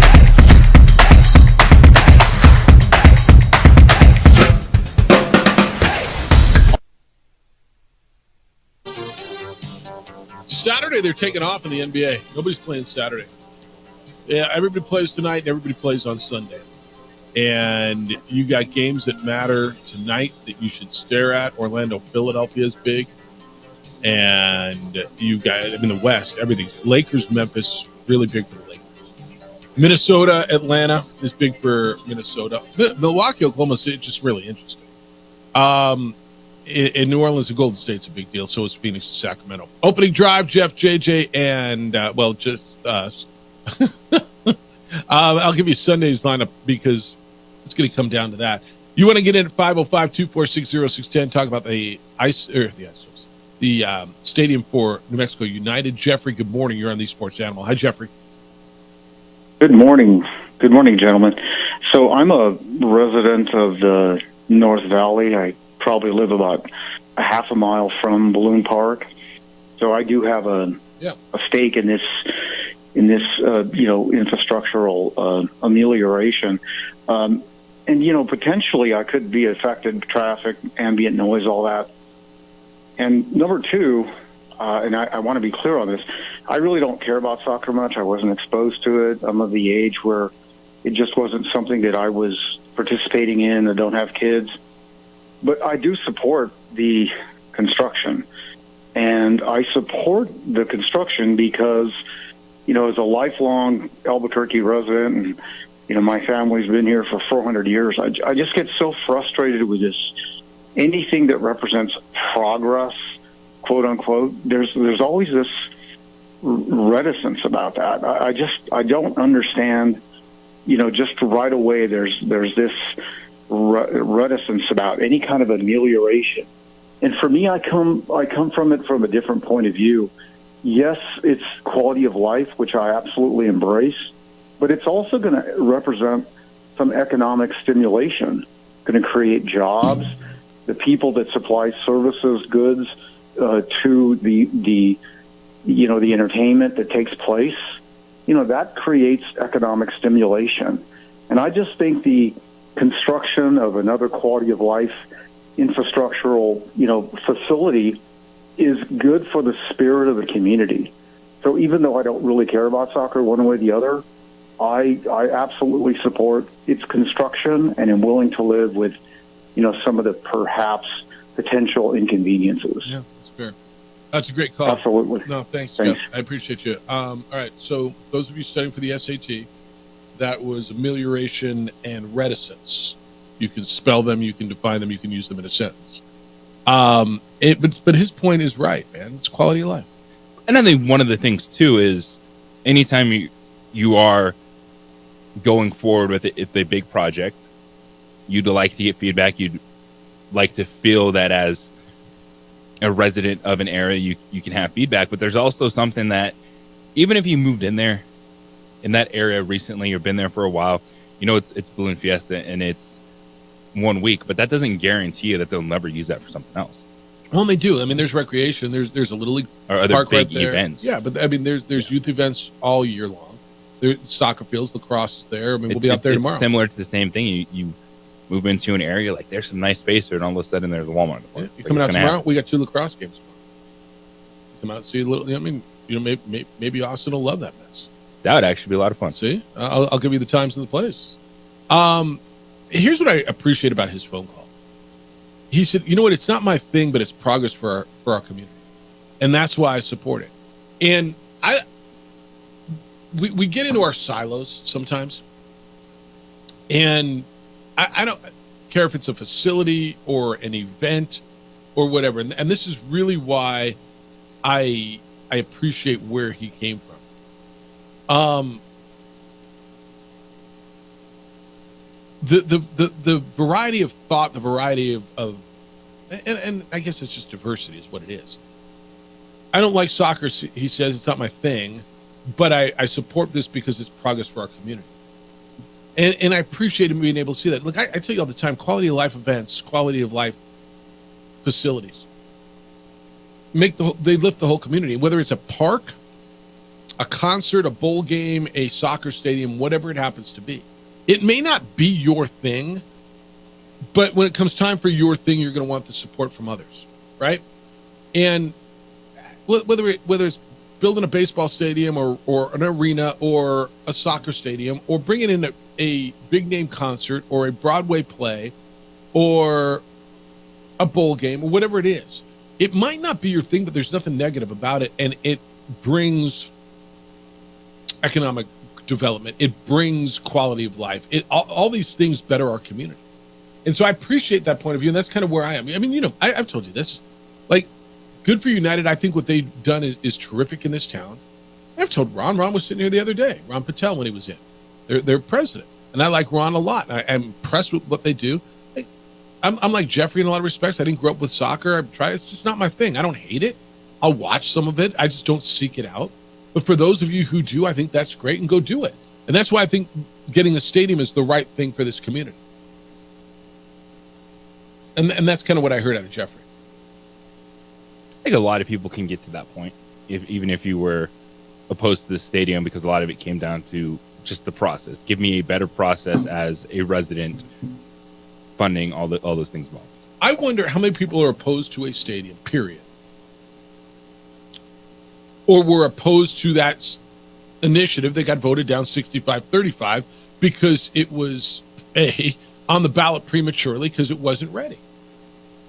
When you voted it down, and I say you, I mean this community, when it was voted down 65-35, that downtown initiative, it was, I believe, and JJ, I don't know if this is 100% right, but I believe the majority of it was voted down, and I heard a lot of people say, yeah, I'm good with the stadium, just this is a bad ballot measure.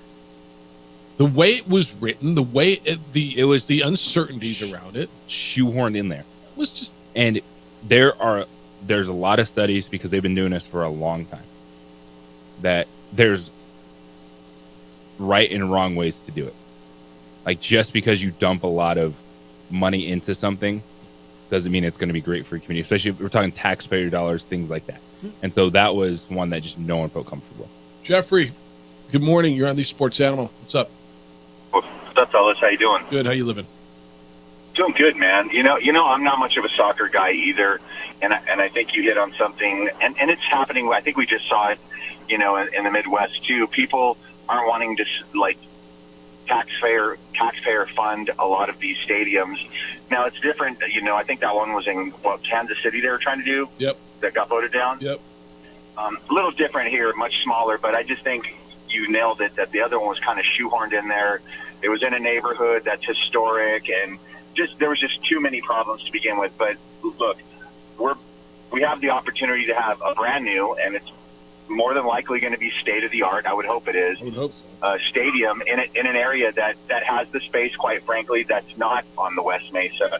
And just by the nature of it being what it is, not only is it a home for the United, but it could potentially attract other events that might be beneficial to the culture, to the state, to sports, whatever. So while I'm not necessarily a soccer fan, I think we've needed this because the fans have consistently showed up and shown that, you know, they're going to come out, and if you give them something to get excited about in terms of a new stadium, my guess is they're probably going to fill that thing up on a regular basis, and really that can only be good for the tax base and the fan base. And so, while I get the neighborhood's concern, you know, the best negotiation is when everybody is a little unhappy, and that's what this seems like. But I think in the end, once it pans out, it's going to be good for the city and good for the community and good for the sports. Yeah, it feels right. No, I appreciate the phone call, Jeffrey, and thank you.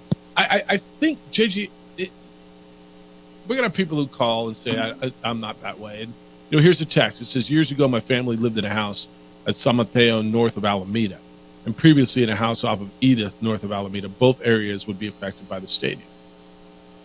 Okay.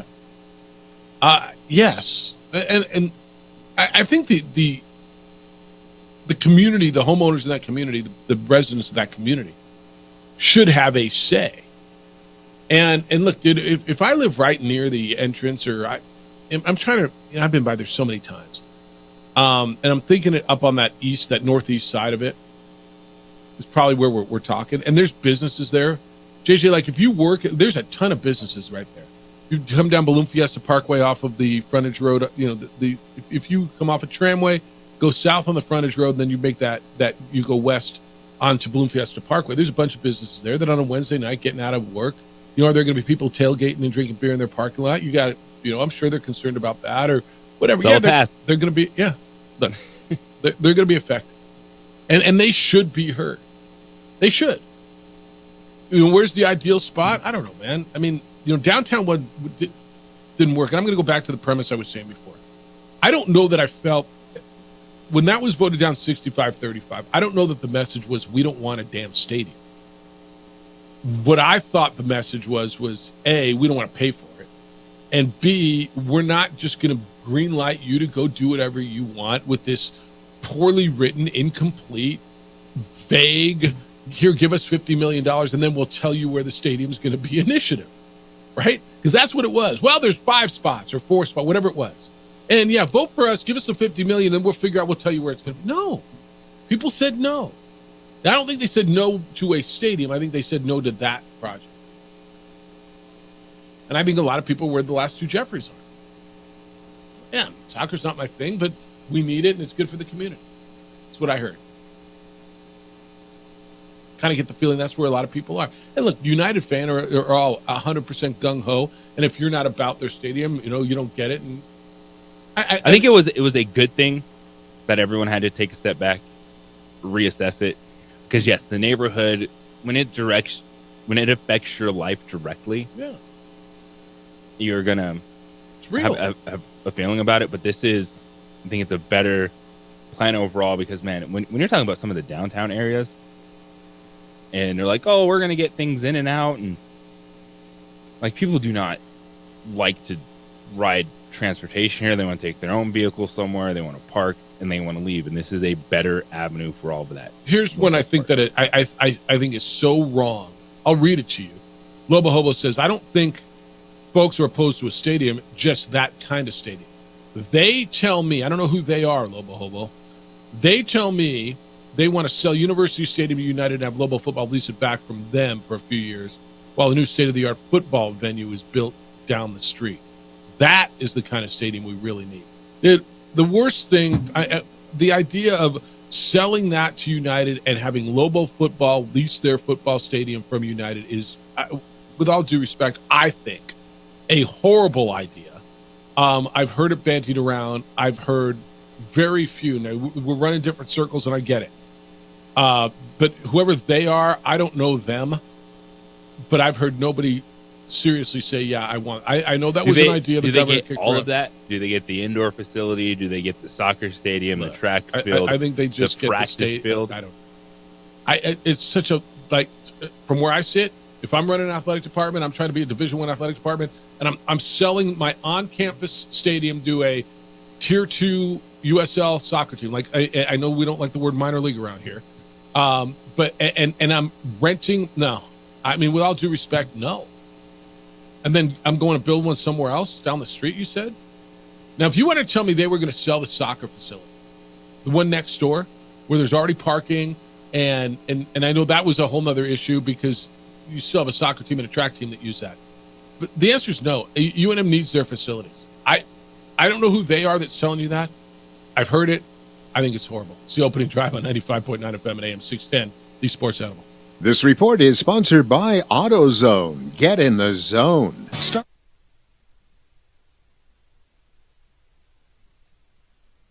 We would like to thank the following sponsors for making this broadcast possible.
ProView Networks would like to thank the following sponsors for making this broadcast possible. Hans Whitler Automotive, German car maintenance and repair in Albuquerque, New Mexico. Call 505-294-7684 or visit hanswhitlerauto.com.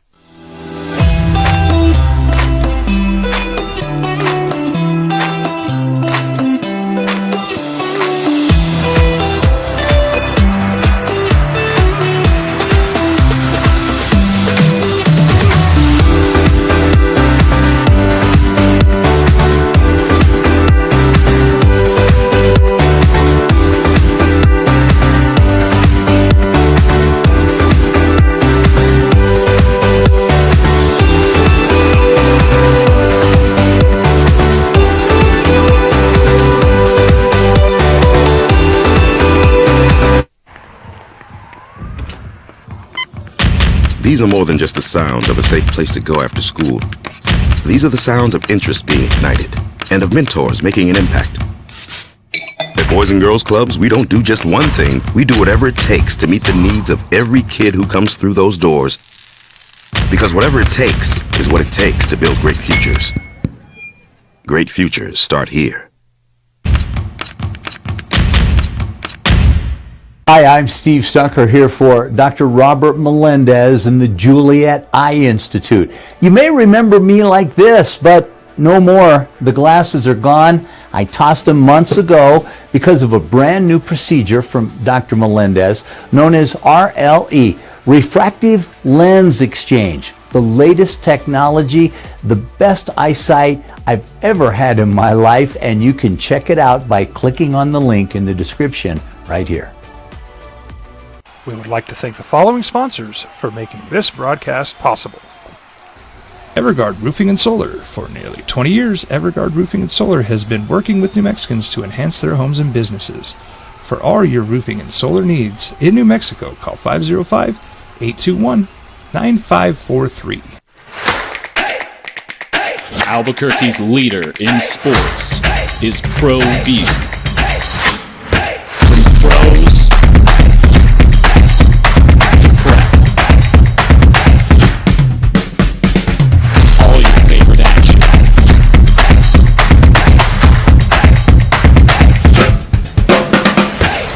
All your favorite talk shows.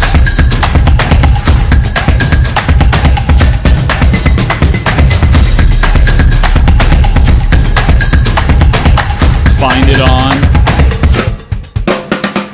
ProView Networks. We would like to thank the following sponsors for making this broadcast possible. What's going on, Lobo Nation? Ja'Cory Krosky-Mirror here. And I'm Devin Dampier. The Lobo football team's going through some changes, but we're here to stay. We'll put in the work on the field and in the weight room, but we'll need your help off the field. 505 Sports Venture is leading the charge in the NIL space. And you can be part of it.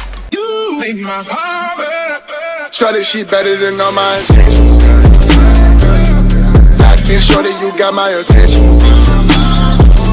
See your baby, I get you the minutes. Touchdown and pay you a visit. I was born in New Mexico. I grew up on these streets. I got in trouble here, and I fought my way back in boot camp.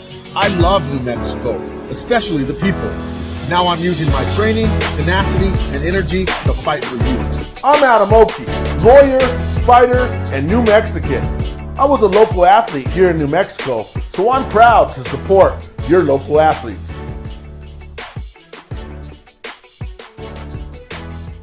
If you're drunk, blasted, Intoxicated. rip, plastered,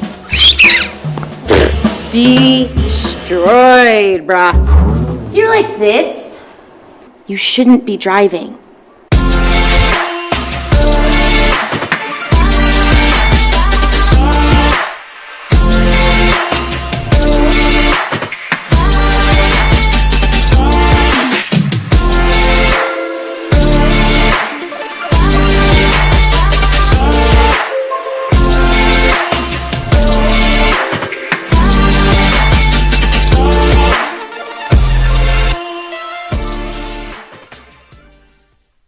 These days, it's important to know people and businesses you can trust. There's a lot of places where you can buy a vehicle, but there's only a few local dealerships where you'll find honest people who have your best interests in mind.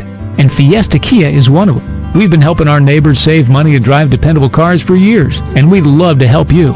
With new Kias arriving daily, you'll love our selection and the peace of mind you'll get driving a Kia from Fiesta. So stop by and see us today at Fiesta Kia on Lomas, or just start driving now at fiestakia.com.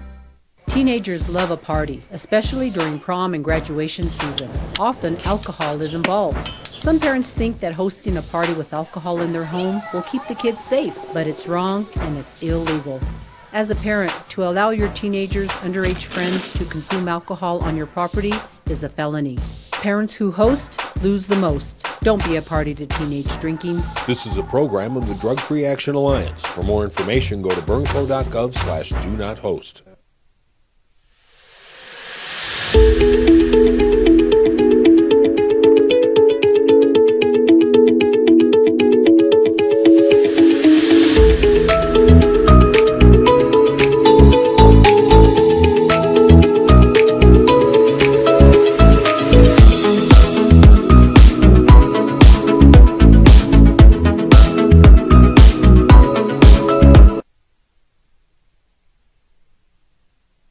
Bryson DeChambeau will go out at 9:54 as the leader. He's at 7 under. Scotty Scheffler will go out later. He's one back. Max Homa and Nikolai Holgaard are on the course at -5. Tiger Woods, even after one today, +1 for the tournament. Opening drive, Jeff Symbieta and J.J. Buck. Jason's in on the transfer. Eli Stowers leaving New Mexico State's football program. How much time do I have? I'm not sure I have time to read this. I'll go. Then I don't have time. All right, so I'll get you this before we get out of here today, probably about 9:45. I'll get you Jason's email then. But he's talking about the portal and how New Mexico State is a football school now. And people are worried that they're going to sink to Lobo-like levels in the game of football. And those reveling in the transfer portal are all Lobo fans. So I'll hit all that. We're going to talk hoops with Kenny. Kenny Thomas is going to be here. Text line says, the soccer stadium isn't the issue in my mind. Rather, the location is. Gibson I-25 would be better than either downtown or Balloon Fiesta Park. And I did get another text that talks about where it is and how there's better spots. And word is the governor's allocated a lot of money. Now, I've heard this. I don't know this is fact. Up to $75 million for United in capital outlay. That it hasn't been announced. I've heard that. I just don't know that is fact. But, I mean, would it surprise you at all? There was, they never said there's no state money. They said there's no city money. We'll see how people feel about that. All right, Kenny Thomas due to be here when we get back. Kick it with Kenny, talk some NBA stuff. Opening drive on a Friday. Glad you're here on 95.9 FM and AM 610. The Sports Animal.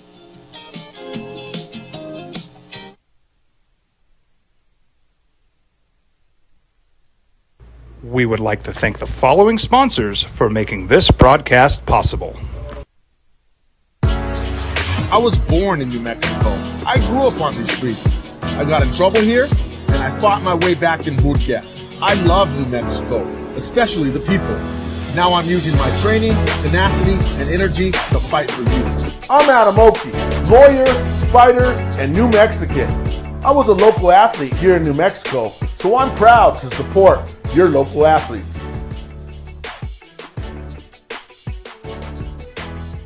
What's going on, Lobo Nation? Ja'Cory Krosky-Miller here. And I'm Devin Dampier. The Lobo football team's going through some changes, but we're here to stay. We'll put in the work on the field and in the weight room, but we'll need your help off the field. 505 Sports Venture is leading the charge in the NIL space. And you can be part of it. You make my heart better. Try that shit better than all my intentions. I can show that you got my attention. CEO, baby, I get you the minutes. Touchdown and pay you a visit.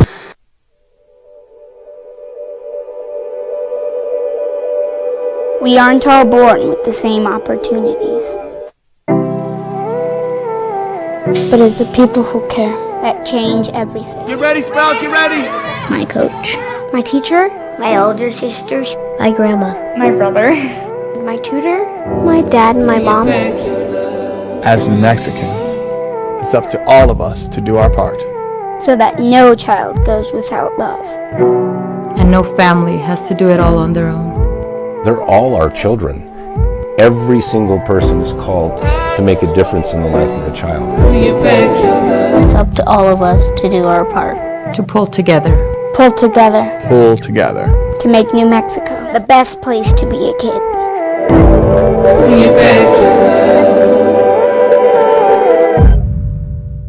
Hi, I'm Steve Stucker here for Dr. Robert Melendez and the Juliet Eye Institute. You may remember me like this, but no more. The glasses are gone. I tossed them months ago because of a brand new procedure from Dr. Melendez known as RLE, Refractive Lens Exchange. The latest technology, the best eyesight I've ever had in my life, and you can check it out by clicking on the link in the description right here.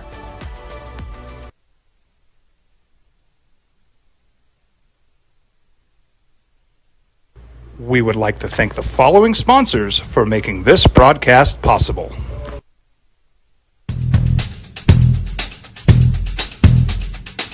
International Protective Services is a proud supporter of ProView Sports and New Mexico Youth Athletics.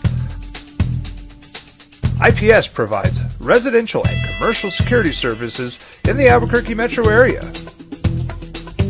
For more info, please call 505-897-2420 or visit internationalprotectiveservice.com. Hi, I'm Steve Stucker here for Dr. Robert Melendez and the Juliet Eye Institute. You may remember me like this, but no more. The glasses are gone. I tossed them months ago because of a brand new procedure from Dr. Melendez known as RLE, Refractive Lens Exchange. The latest technology, the best eyesight I've ever had in my life, and you can check it out by clicking on the link in the description right here. I was born in New Mexico. I grew up on these streets. I got in trouble here, and I fought my way back in boot camp. I love New Mexico, especially the people. Now I'm using my training, tenacity, and energy to fight for you. I'm Adam Oki, lawyer, fighter, and New Mexican. I was a local athlete here in New Mexico, so I'm proud to support your local athletes.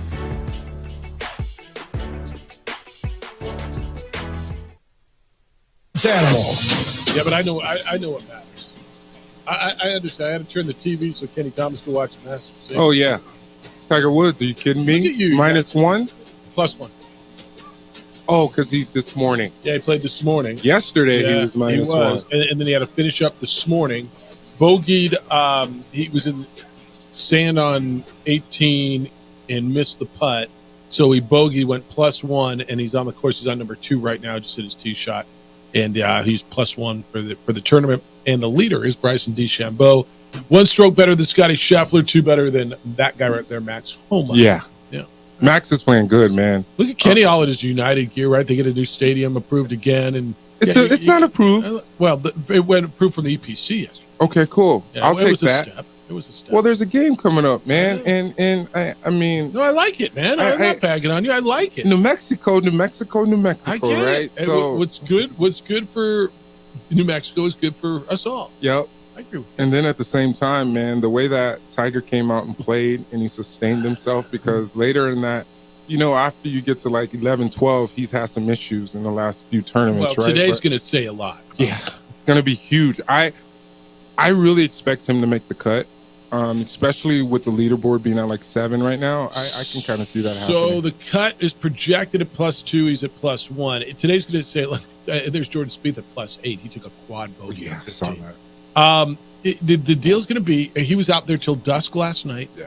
He was back on the course at dawn this morning, finished the last 5 holes, had about a 50-minute turnaround, and then was back out doing his second round. Yeah. Let's see how his body holds up on the back 9 today. That's going to be the key. It's going to be huge, and I mean, everybody's had their doubts, right? But my whole thing is I want to see him get that one more win, and he's going to stick out there, and he's going to be the first brother to actually be in that realm, right? Because he's already there, dude. I mean, he's there, but it will solidify it. That's what I want to see. He can do nothing to hurt his legacy. Look, man, I'm a basketball player, and I'm sitting up here talking golf with my boy Jeff. I love it because you play golf, but he can do nothing. But you appreciate greatness, right? It's like when Mike went out was with the Wizards. He can do nothing to hurt his legacy. Yeah. Nobody remembers him being with the Wizards wearing 45. Yeah, but I mean, people try and talk crap. You know how that goes. And then everybody wants, come on, man, there's a big debate right now. Who's better between like Kobe, LeBron, and Jordan? Are you kidding me? I know LeBron has the record. Rank those. Oh, man, that's a good question. Well, you said the big debate. I'm a Kobe and Jordan man. I'm Kobe. Jordan, Kobe, LeBron? Kobe, Jordan, LeBron. Ooh, Kobe better than Jordan. I think Kobe was a better shooter. I think he's a better shooter than all three of them. Kobe gets lost in this conversation. Yeah, right. He does, dude. When people have this conversation, it's about Jordan and LeBron. Kobe's name has gotten lost in that insane. That's insane. They don't know basketball, JJ, man. When that conversation comes up, how often is Kobe included in that conversation nationally? It's rare. Man, God rest his soul, man. He's turning over in his grave right now, looking down at us right now. But not at us, man. We're backing him up. He was the JJ. Can you look up the shooting percentages, please? As far as the field goes, please. Can somebody do that for me? How you living? You all right? You got a lot going on, man. The last week in the regular season is now. Yeah. You had big games last night in the NBA, and you got a full slate tonight. Yeah.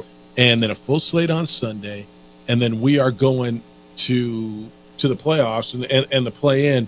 And last night we had some big games, including your Sacramento Kings. They lose to New Orleans at home. So if you look at the standings now, we got in the West for that 8, 9, 10, dead heat. Yeah. Sacramento, Golden State, and the Lakers. And in that order of type, they all went out. Sacramento would stay in that 8 spot, play the 7-8 game, and it would be Lakers and Warriors because of division. But we got a lot to look at this weekend. Yeah, it's going to be interesting because you got that 6-7 spot. You got the Pelicans and you got the Suns. The Suns are in 7th right now. Yep. So you got the Pelicans playing the Warriors tonight, which is going to be huge. Yep.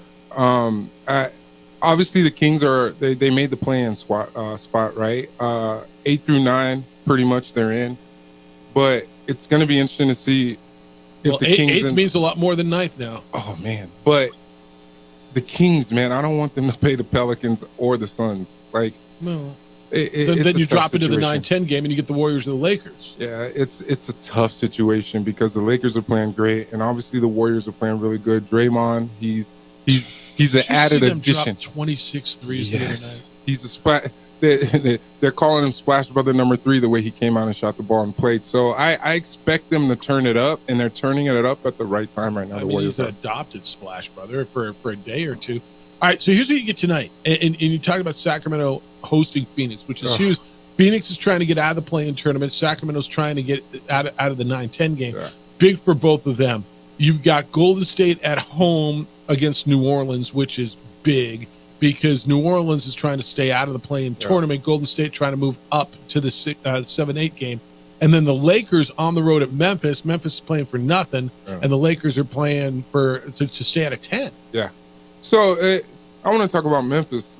That's a scary game for the Lakers, especially because the Lakers need every game right now. And it would be very interesting to see how that all plays out because once this regular season's over, as we know, it's the postseason, right? And that's a whole nother season, and that's a whole nother level. So it would be interesting to see how that whole 6 through 10 plays out, and it's very tight. It's real. He's Kenny Thomas. We're kicking it with Kenny here on the Sports Animal. Karl-Anthony Towns supposed to return for the Timberwolves tonight. He missed a lot of time with that knee injury. What are fair expectations for a player that comes back right now? Well, the way that Anthony Edwards is playing right now, man, I think he just had 60 the other night, a couple games ago, right? 51. Something like that. I rounded that thing up. You might as well say 60. Yeah, that's right. The way that I like the way you round up, man. You owe me $91. Just give me $100. I'll take it. Because I'm not giving you no change back. I know. But the way Minnesota's playing right now, I think having him back is going to be huge. But I think it's going to come in waves to where he needs to know, like, hey, I need to get back in the flow.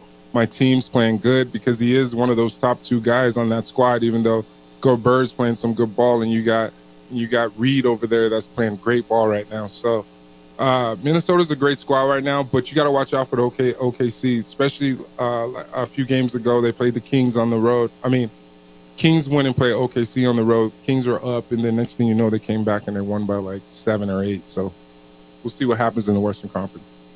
You look at East with Milwaukee. How can a franchise that's won a championship that has Giannis, brought in Dame, just feel so dysfunctional even before Giannis got hurt? I think I can relate this way. When I played, you probably had 1 or 2 guys that were stars and one big star in your team. Now, because LeBron has changed the whole dynamic, there's 3, 4 guys on a squad to where you have to figure out how to share the ball. And I think that's where Milwaukee is right now. Dame is used to having the ball in his hands and taking shots all the time. And I feel like you got Middleton over there and you got some guys that are used to playing. Not that they're not playing team ball, but they're used to having the ball in their hands more. And it's a totally different situation. Giannis is going to be Giannis, but I feel like with Doc, with the short amount of time that he's had to kind of work with that squad, it's going to be interesting to see how Milwaukee ends up. Do you trust them? I know, JJ, you don't, right? Milwaukee? No, because Giannis, you can't. Well, now he's hurt. Have a calf injury a week for the calf playoffs. injury scares the heck out of me. And I was telling JJ the other day, It reminds me of when KD had that calf injury when he was the Warriors, and then it led to the Achilles. And that was the fear the other day was Achilles. Plus, they're losing, even when he's there, they're losing to Toronto. They're losing games where you just go, what are we doing? Yeah, it's one of those situations to where that's tough because you can't force it. Something else can end up happening. It's gonna be based off how he feels, right? And not having Giannis a part of the squad, you don't know how long that's gonna be, but you got to think right now. If I was a Doc, I would be thinking about postseason and how that's gonna end up because they're in. So I would take care of the leg and kind of go from there. Who's the biggest challenge to the Celtics in the East? That's a great question. Because I would have thought, I still sit there. If Giannis is healthy, I mean, you're going to start me out. I got Giannis and Dame. Like at some point, I think they're going to put it together. Kind of like I think Phoenix at some point with Bradley Beal, Booker, and Durant is going to put it together. But hell, if I haven't seen it yet, what makes me think I'm going to see it at some point? Well, that's a great question. When it comes to the East, I think that's open. It's not as as dominating as the Western Conference, except for the Celtics. And the Celtics are like, what are they like? 12? They're 13 games better than everybody else. I was going to say 12, 13 games. And the way the Celtics have always played at a high level right now, it's going to be interesting to see who is going to come out and match up with them. I don't see anybody coming out of the East outside of the Celtics, to be honest. I feel like it's going to be some good games in the whole Eastern Conference when it comes to those series, but I don't see anybody beating the Celtics. All right, we're going to take a break. When we come back, we get into a little bit what's next for the Spurs. I know you're a big pop guy, and they got Wemby. And thoughts on MVP, right, as we go through this. And think about through the break. I mean, Jokic is the easy answer, but Shai Gilgeous-Alexander has been terrific. What does MVP mean to you? I'm just always curious. And I always wondered this, and I think I know the answer, but you played in the NBA for 11 years. How much does it mean to the players? How big are these personal awards? We're going to keep that going with Kenny Thomas. Kicking it with the former Lobo great, 11 years in the NBA. When we come back on 95.9 FM and AM 610, the Sports Animal. Travis Kelce's girlfriend.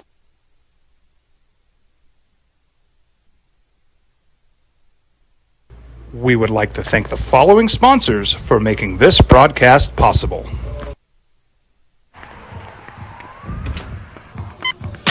These are more than just the sounds of a safe place to go after school. These are the sounds of interest being ignited and of mentors making an impact. At Boys and Girls Clubs, we don't do just one thing. We do whatever it takes to meet the needs of every kid who comes through those doors. Because whatever it takes is what it takes to build great futures. Great futures start here. What's going on, Lobo Nation? Ja'Cory Krosky-Miller here. And I'm Devin Dampier. The Lobo football team is going through some changes, but we're here to stay. We'll put in the work on the field and in the weight room, but we'll need your help off the field. 505 Sports Venture is leading the charge in the NIL space. And you can be part of it. You make my heart better. Try this shit better than all my intentions.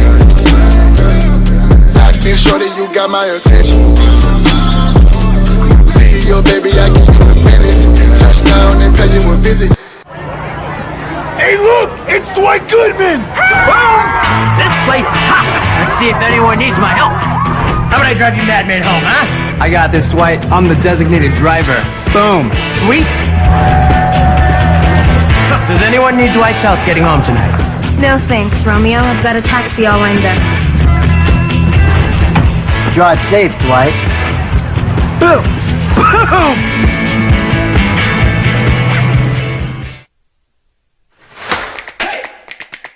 Albuquerque's leader in sports is ProView. From pros to prep. All your favorite action.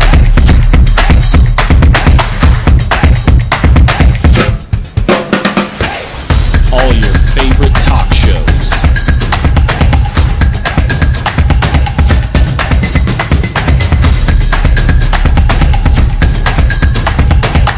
Find it on ProView Networks. These days, it's important to know people and businesses you can trust. There's a lot of places where you can buy a vehicle, but there's only a few local dealerships where you'll find honest people who have your best interests in mind. And Fiesta Kia is one of them. We've been helping our neighbors save money and drive dependable cars for years, and we'd love to help you. With new Kias arriving daily, you'll love our selection and the peace of mind you'll get driving a Kia from Fiesta. So stop by and see us today at Fiesta Kia on Lomas, or just start driving now at fiestakia.com. What's going on, Lobo Nation? Ja'Cory Cross-Camara here. And I'm Devin Dampier. The Lobo football team's going through some changes, but we're here to stay. We'll put in the work on the field and in the weight room, but we'll need your help off the field. 505 Sports Venture is leading the charge in the NIL space. And you can be part of it. You make my heart better. Try this shit better than all my intentions. I think sure that you got my attention. See your baby, I get you the business. Touchdown and pay you a visit.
Weekday afternoons from 4 till 7 on 95.9 FM and AM 610. The Sports Animal.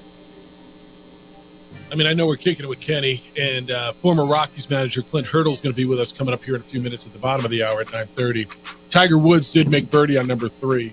You get to even par, Kenny's made the call that he will make the cut. Yeah. He making that cut, man. So did I call it yesterday? 1 over? Was I right? I think we got that on tape, right? Or on digitized archive, whatever we call it these days. That's where he is. All right. Kicking it with Kenny, Jeff, and JJ. JJ, who's your MVP? Is it Jokic? It should be, right? I mean, it's hard to say to go somewhere else because he's been the best player on the number 1 seed. I mean, you can argue Jason Tatum with me, I imagine. Shai Gilgeous-Alexander's got to say, though, doesn't he? Oh, yeah. Who you got? I think Jokic, SGA. I'm really intrigued by Luka Doncic. Yeah, that's good. Because Luka, if you compare his numbers, they're pretty much the same or better than Joel Embiid, who was the MVP last year. Luka's averaging 33.9 points per game. And you got to keep in mind, to get MVP, you got to play 65 games, right? Yep. Yeah. Joker is, what is Joker averaging? Where's Nikola Jokic down the list? Which is fine with me, by the way. He doesn't have to be the leading scorer in the league. But he's playing some great ball, man. Yeah, he's just unbelievable. Second year? So, second year what? That's Alexander. Oh, Shai Gilgeous. Okay, so there's a dude averaging 34.4 points per game. He's played 73 games. How's that even possible? When you have the ball in their hands, man, you can do a lot with it. Yeah. Jokic is averaging, that's minutes. Well, look at Jokic. He's 9th in points. 26.6. Yeah. So he's 9th in points. Yeah. 4th in rebounds. 3rd in assists. And their record is they're third in the West, right? Well, I mean, then talk to me about Anthony Edwards. What's he done to get that team to the top of the standings? Oh, that's a good call. I mean, he's been unbelievable too, right? And he's averaging 26.3 points per game. He got to be in the conversation. Right? Yeah, without a doubt. And they're winning. You got to also factor in their winning record. That's my point. It was crazy. I look at the leading scores in the league. So the top 10 scores. And 9 of the top 10, 11. How about 10 of the top 11 are are in the Western Conference. I'm sorry, no. 9 of the 11. Luka's 1, then Giannis is 2. SGA, three are in the East, so the top 11. Brunson is 4th. Durant, Booker, Tatum, De'Aaron Fox, Nikola Jokic, Steph Curry, Anthony Edwards. So 8 of the top 11 scorers are in the Western Conference. I don't know what's good. How much, when you were playing awards, and I know there's financial incentives tied to it, and maybe it's different now because they're making so much. I mean, you guys are making good money, but these guys are making, I don't know, what's gooder than good. Right? But how much do individual awards, whether it's MVP, Defensive Player of the Year, all that stuff mean? I mean, it's bragging rights and obviously recognition. And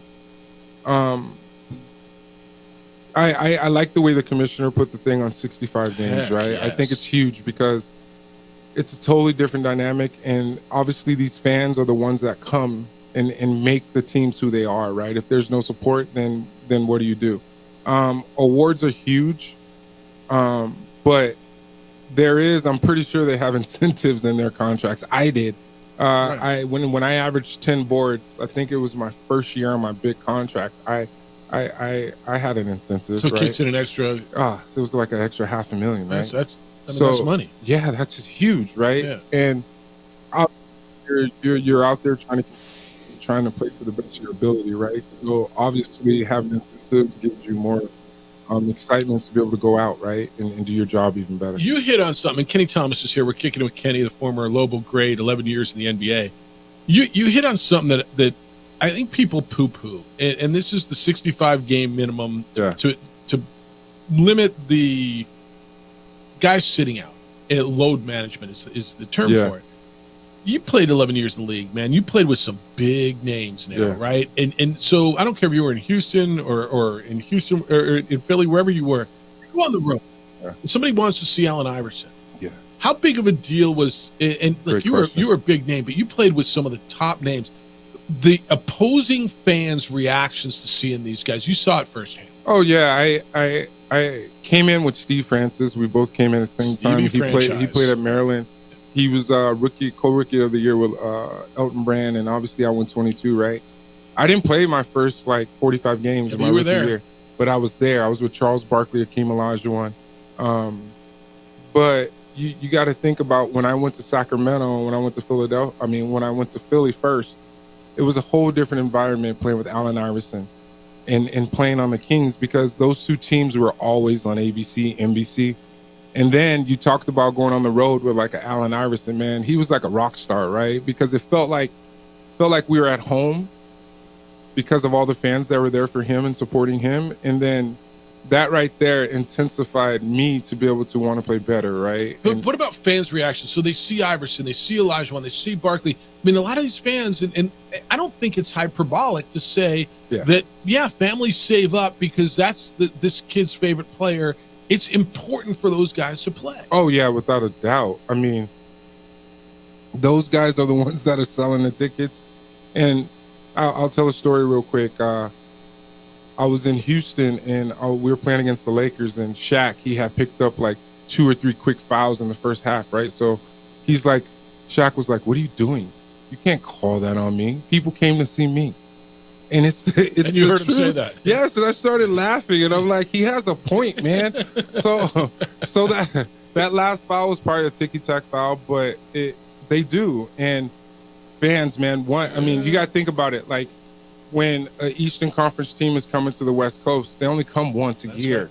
So people are saving up to see that Eastern Conference team because you just said they might have a favorite player there, but I love the rules as far as 65 games to receive the awards and different things like that. And I think that's helping put a cap on stars having to play, even though they might be banged up. It comes with the territory. JJ, what was it the other night? 2 free throws combined between, who is it, the Celtics and the Bucks, I think? Is it? Yes. The Bucks shot 0 free throws in a game? I think it was Boston. It didn't matter. There's 2 free throws in an entire NBA game. 2 free throws. It was the lowest in the history of the NBA. Man, first time a team didn't shoot a free throw. Man, them referees trying to get out of there. That's what I'm saying. They had dinner, or they had fights, or they had something going on. All right, what's next for the Spurs? 60+ losses again. They got Wemby. They got something to hang their hats on. Man, they're rebuilding, right? It's like the Sacramento Kings. Last year, they ended up being a 3 seed. Now they're a playing team. And the thing about Popovich, he's going to build around Wemby, right? And I think they have a couple core guys that's on the perimeter. And they have the one guy that's very active, the skinny guy. That's like, I call him the Dennis Rodman because he's always changing his hair, right? But Pop and that organization is a fine-tuned machine when it comes to producing players. You got to think about Tony Parker and Manu Ginobili, guys like that were not drafted in the first round. And Pop sees something in those guys, and that organization being around them, it's only a matter of time. It's just like the Knicks. I'm sitting here watching Sports Center right now with Jeff, and the Knicks are playing really good in Bronson, right? So it's just a matter of putting some pieces together and then developing them. Kobe Bryant, 1,346 games, shot 44.7% from the field. Michael Jordan, 1,072 games, shot 49.7%. See, wow. And then LeBron, you know he's third. All right, what do you got? We can get you out of here and get you back in on Tuesday. No, I know you're over with TJ today talking to wine. Yeah, 5 o'clock. Check me out with TJ Trout today. He's gonna be tasting some of my wine. I don't know if TJ's a wine connoisseur, but I'm gonna bring some. You pulled a bottle out of his bottom drawer a couple times ago when I was here. Hey, come on! All right, we'll be right back. Hold on. Here's the wine. Yeah, he's been trying to get me on the books. Thank you for that. The station and TJ. My wine is at Albertsons here. Go check it out. It's all the way up in Santa Fe. It's even in Taos. KT Legacy Wines. I will be doing appearances in Albertsons pretty soon, and I got some other chains coming. I want to give a shout out to Southern Glazers and Wine Spirits, totally taking care of me. Greg Templeton, my guy, man. He's going to the Masters today. He's got an 8:30 flight. He's just boarded. He's in the air on his way to the Masters. So hopefully somebody hears it from Southern. I appreciate you guys. All right, Clint Hurdle's next. Kenny, we'll talk to you on Tuesday. Have a great weekend. Thank you guys so much. Former Rockies manager Clint Hurdle will be with us next on the opening drive on 95.9 FM and AM 610 Sports Animal. Travis Kelce's girl.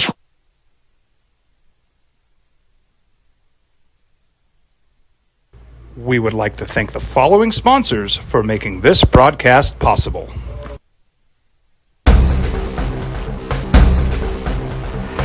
A burglary takes place in the United States approximately every 15 seconds. International Protective Service is your answer for commercial and residential security in all of Albuquerque. IPS will work with your monitoring company for fast, reliable response times. You can rest easy knowing you, your family, or your company is watched over by International Protective Service. Call International Protective Service today.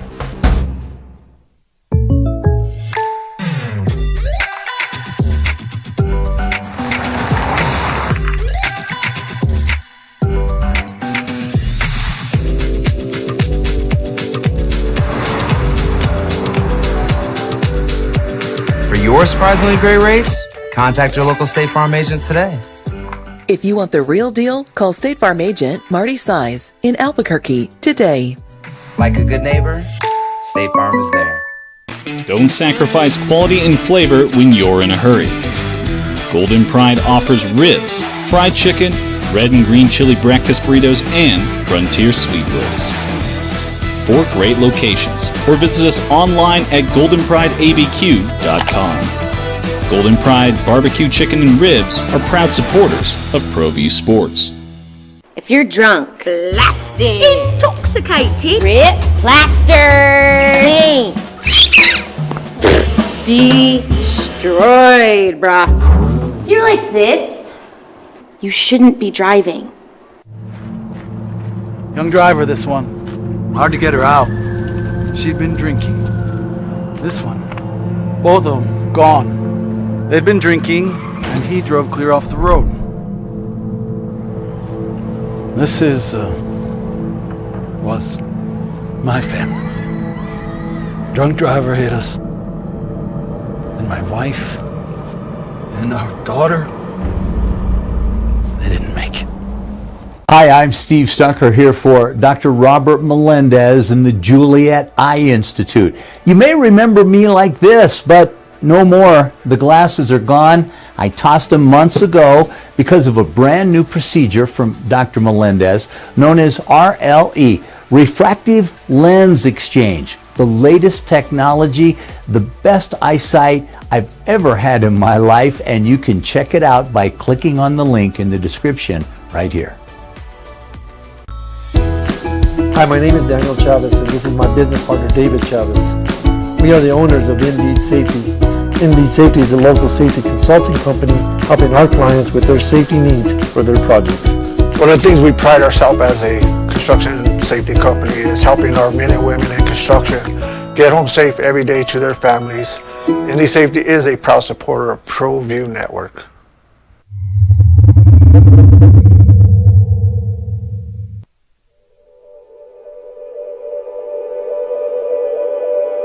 We aren't all born with the same opportunities. But it's the people who care that change everything. Get ready, Sprout, get ready! My coach, my teacher, my older sisters, my grandma, my brother. Sports animal Sugarland is in town. Tope's trying to snap a 6-game skid. Rockies start a trip in Toronto today. They've started out 3-10. Opening drive, Jeff Symbieta, JJ Buck. Back to your calls here in a little bit, but looking forward to having this conversation, and always a good conversation. Clint Hurdle's in town, former Rockies manager and special assistant to the general manager, and checking out the farm and looking at some of the players and talking baseball. Joins us on the Sports Animal. Clint, how you living? Thanks for joining us this morning. Man, I'm living large. I'm in Albuquerque, New Mexico. How bad I love this place. Yeah, it's a pretty good spot. And when you got to town, all of a sudden the weather got perfect too. So keep bringing it, and thank you. Hey, you go into something like this, man. Both clubs, the AAA club, the big club, start out. The Rockies are 3-10. Topes are scuffling. You're the skipper. You go into a locker room on a day like today. Hey, it's Friday. How do you look at it? It's a 162 game season in the big leagues. How do you turn this thing around and get guys in the right mindset? Well, I think that's always one of the qualities that the good managers have, the good leaders have, the good parents have, is the ability to balance realistic expectations with optimism. We're in a situation right now where our AAA team here in Albuquerque is mirroring our major league team almost across the board. We've had some challenges with the starting pitching. We've had some challenges with the command off the mound. We've got some guys on offense that have done some good things that aren't producing at the levels they've grown accustomed to over the years. We're not catching the ball like we've shown the ability to catch the ball. That being said, there comes a point in time when you got to put a foot down, you look around, and you can't say, well, you had a good spring, you almost made the team, or you're here now. It doesn't matter where you were, where you think you're going. You need to stop all that. And you just need to plant your feet here in Albuquerque, plant your feet in that clubhouse, plant your feet in the dugout, in the batter's box, on the pitcher's mound, and play. Play the game and stop working it. I think when you do get off to a slow start, a bad start, it heightens the anxiety for some guys in some areas. That we've always going to have guys in AAA that think they should be upstairs. And one of the things I shared with some of the men the other day was, I said, for you guys, that you're not going to tell me you think you should be upstairs, but if you think you should be upstairs, I'm just going to tell you, we got some guys in AA that think they should be here based on the way we're playing here.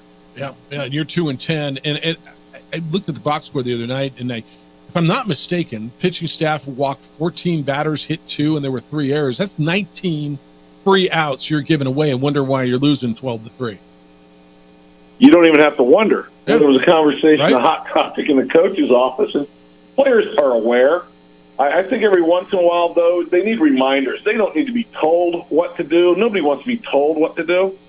You can nudge them. You can remind them. I do think, though, sometimes when you revisit what's played out, when you say we gave up 19 free bases, some of those guys don't even hear that. And I would always ask people after I'd shared some things, whether it be in a closed group in my office, one-on-one with a player or coach, or with a team, I would ask them at the end, okay, what'd you hear? Somebody give me something that you heard. Because a lot of times guys just nod their heads, and they're just waiting for you to be quiet.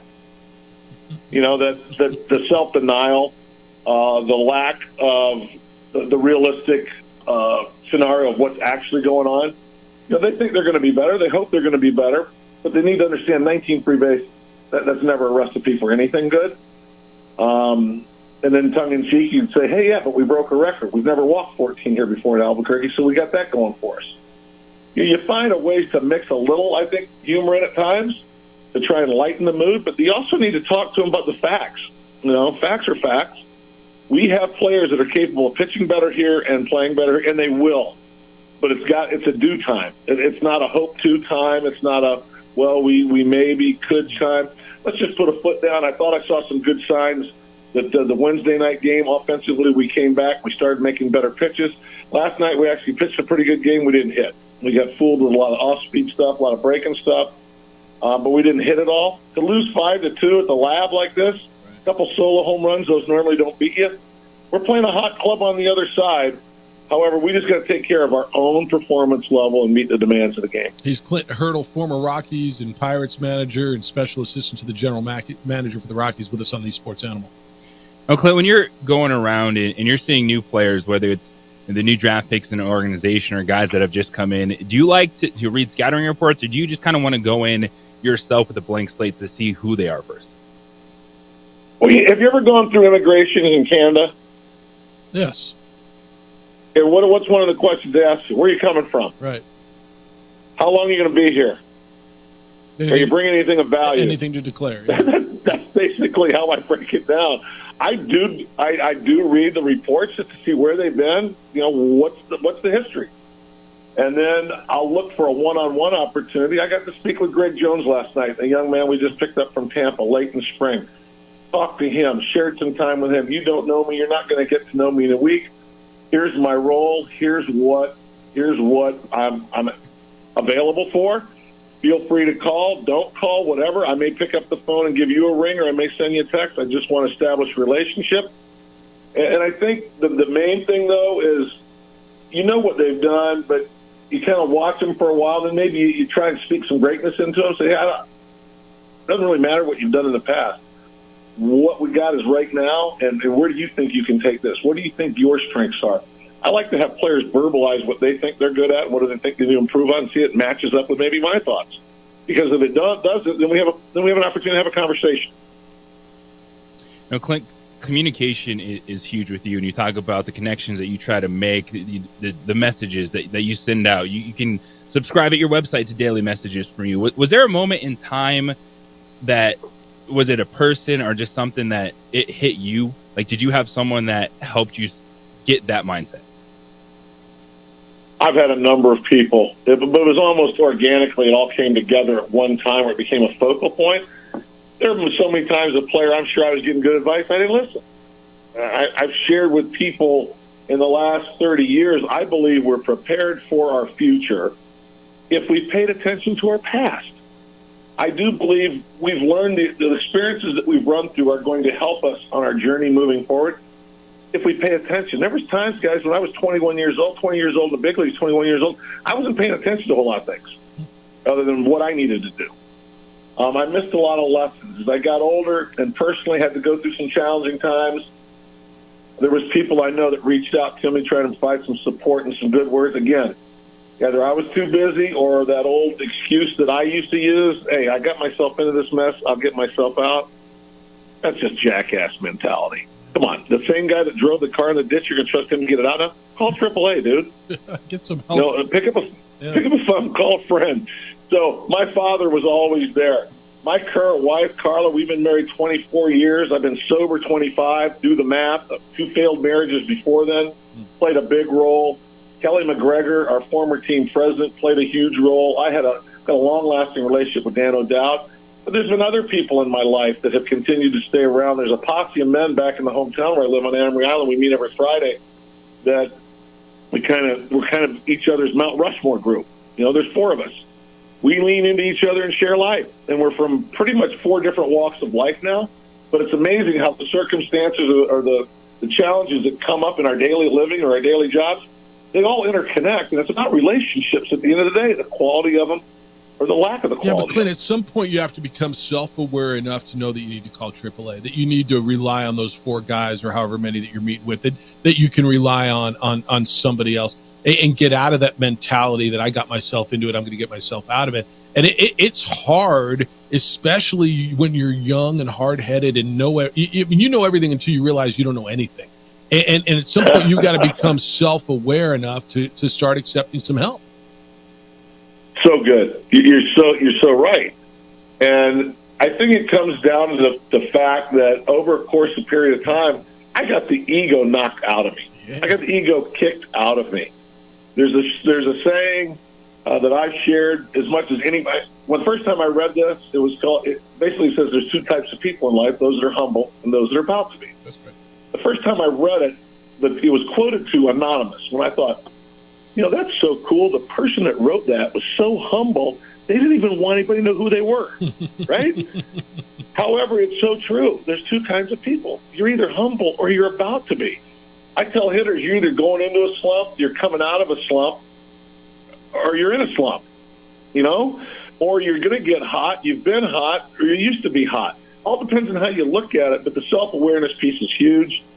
And actually, with today's player, this generation, I've got a 19-year-old son. I try and share things with him that are appropriate. He gives me feedback. Because some of these kids I'm dealing with now I'm closer to being their grandfather than their father, I'm 66. These kids are 20, 21, 22, 23. Listening, hearing is a superpower.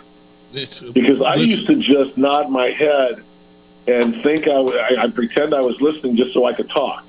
Once they got done, I'd continue to share my genius. I tell JJ this all the time, and he, we, not that I'm telling him, we talk about this all the time. Listening is like the biggest lost art, I think, period, in communication. He's Clint Hurdle, former Rockies and Pirates manager, special assistant to the Rockies GM with us on the Sports Animal. Now, Clint, you talk about all these kids everywhere. What's it like watching Major League Baseball and seeing Jackson Holliday make his debut and knowing that he was just a little kid that was running around with his dad, Matt Holliday, with the Colorado Rockies? There's so many things have changed since Jackson was at clubhouse banging balls all over the place at the age of 3 to now, and so many things that haven't changed. The swing's very similar, although it's gotten a whole lot more impactful. The rosy red cheeks are never going to leave it. That kid had red cheeks when he was 3, and I thought it was a baby thing. And then as I've continued to be in and out of his life in different spaces and different times, the face has just matured, got a little bit older, but the cheeks are rosy red. You saw him in Fenway last night. I give Jackson a ton of credit because he listened. This kid listened all the way up the ladder. He was put in professional environments. That doesn't mean he's going to act professionally when you're 8, 9, 10. His brother Ethan's cut from the same cloth. Leslie and Matt, and I know Leslie spent more time with those kids than Matt did. I know the same with my kids. Leslie Holliday has done a fantastic job in helping raise those boys. Matt's role now is kind of helping those boys turn into men, and then you loan them to other people along the way. And I think they've been blessed with opportunity to run some good people. But they have core principles they've kept in place that they're steadfast with. They listen well.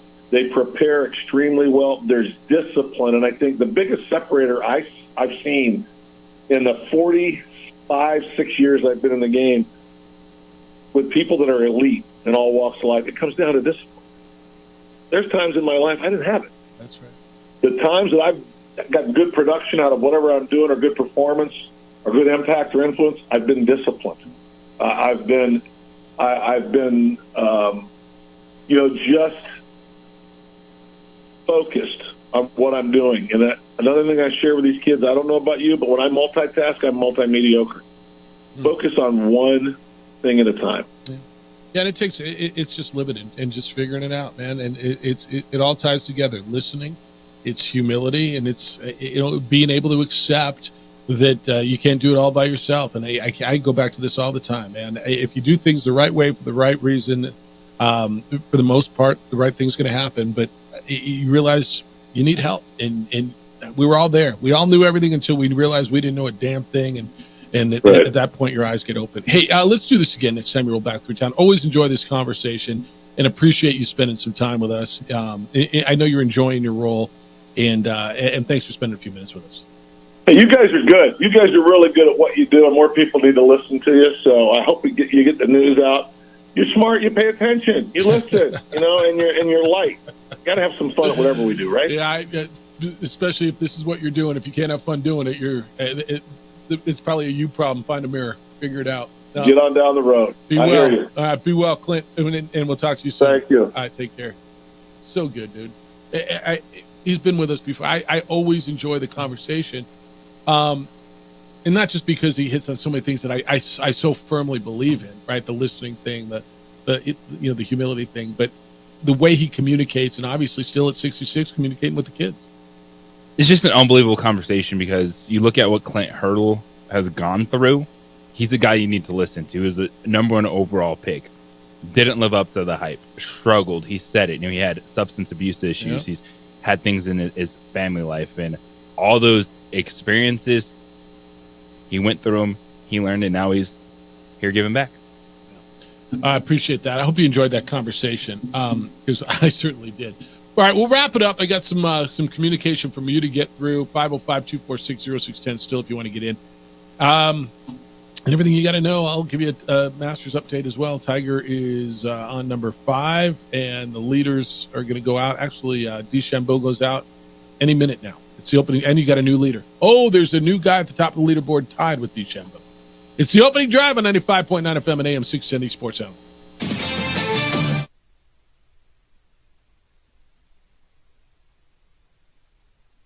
We would like to thank the following sponsors for making this broadcast possible. I was born in New Mexico.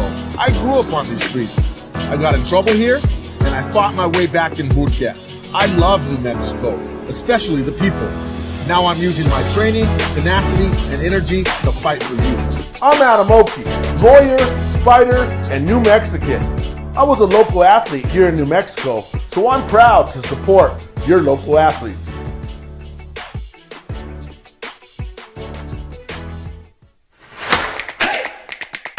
Albuquerque's leader in sports is ProView. From pros to prep, all your favorite action.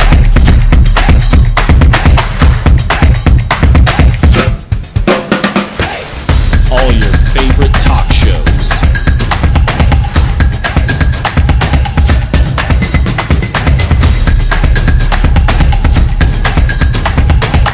Find it on ProView Networks. Teenagers love a party, especially during prom and graduation season. Often, alcohol is involved. Some parents think that hosting a party with alcohol in their home will keep the kids safe, but it's wrong and it's illegal. As a parent, to allow your teenagers' underage friends to consume alcohol on your property is a felony. Parents who host lose the most. Don't be a party to teenage drinking. This is a program of the Drug Free Action Alliance. For more information, go to burnco.gov/do-not-host. Hey, look! It's Dwight Goodman! Boom! This place is hot. Let's see if anyone needs my help. How about I drive you madman home, huh? I got this, Dwight. I'm the designated driver. Boom. Sweet? Does anyone need Dwight's help getting home tonight? No thanks, Romeo. I've got a taxi all lined up. Drive safe, Dwight. Boom! Boom!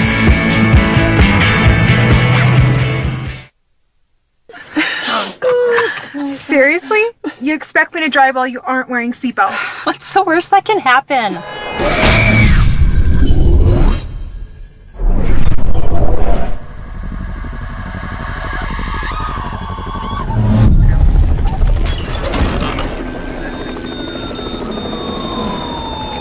Seriously?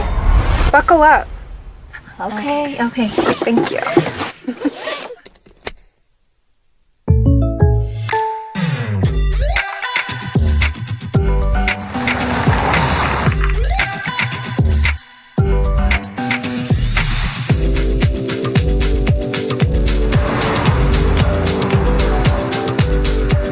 For your surprisingly great rates, Contact your local State Farm agent today.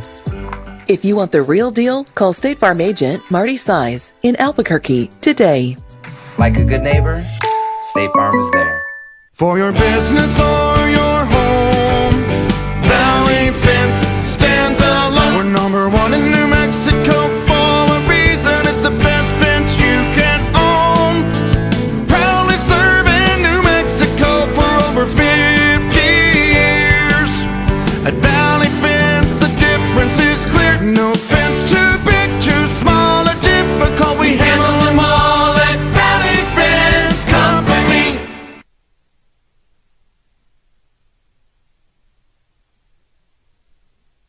We would like to thank the following sponsors for making this broadcast possible. What's going on, Lobo Nation? Ja'Cory Krosky-Miller here. And I'm Devin Dampier. The Lobo football team's going through some changes, but we're here to stay. We'll put in the work on the field and in the weight room, but we'll need your help off the field. 505 Sports Venture is leading the charge in the NIL space. And you can be part of it. You make my heart better. Shorty, she better than all my intentions. I can show that you got my attention. CEO, baby, I get you the business. Touchdown and pay you a visit. Max Homa. He's 2 under on his second round, and 7 under at the Masters has caught Bryson DeChambeau. DeChambeau is probably on the tee right about now. But Homa's teeing off on number, 6. So Homa and DeChambeau -7. Scotty Scheffler will tee off right before noon at -6. As for Tiger Woods, y'all, where the hell did he go? There he is. Oh, dude. He's made 2 bogeys in a row now. He bogeyed 4 and 5 and is right on the cut line. The projected cut is 2 over, and Tiger Woods, y'all, is at +2, and he's gone par, birdie, bogey. This is going to tell a lot, this back nine here. That's not the phrase you want to hear. What?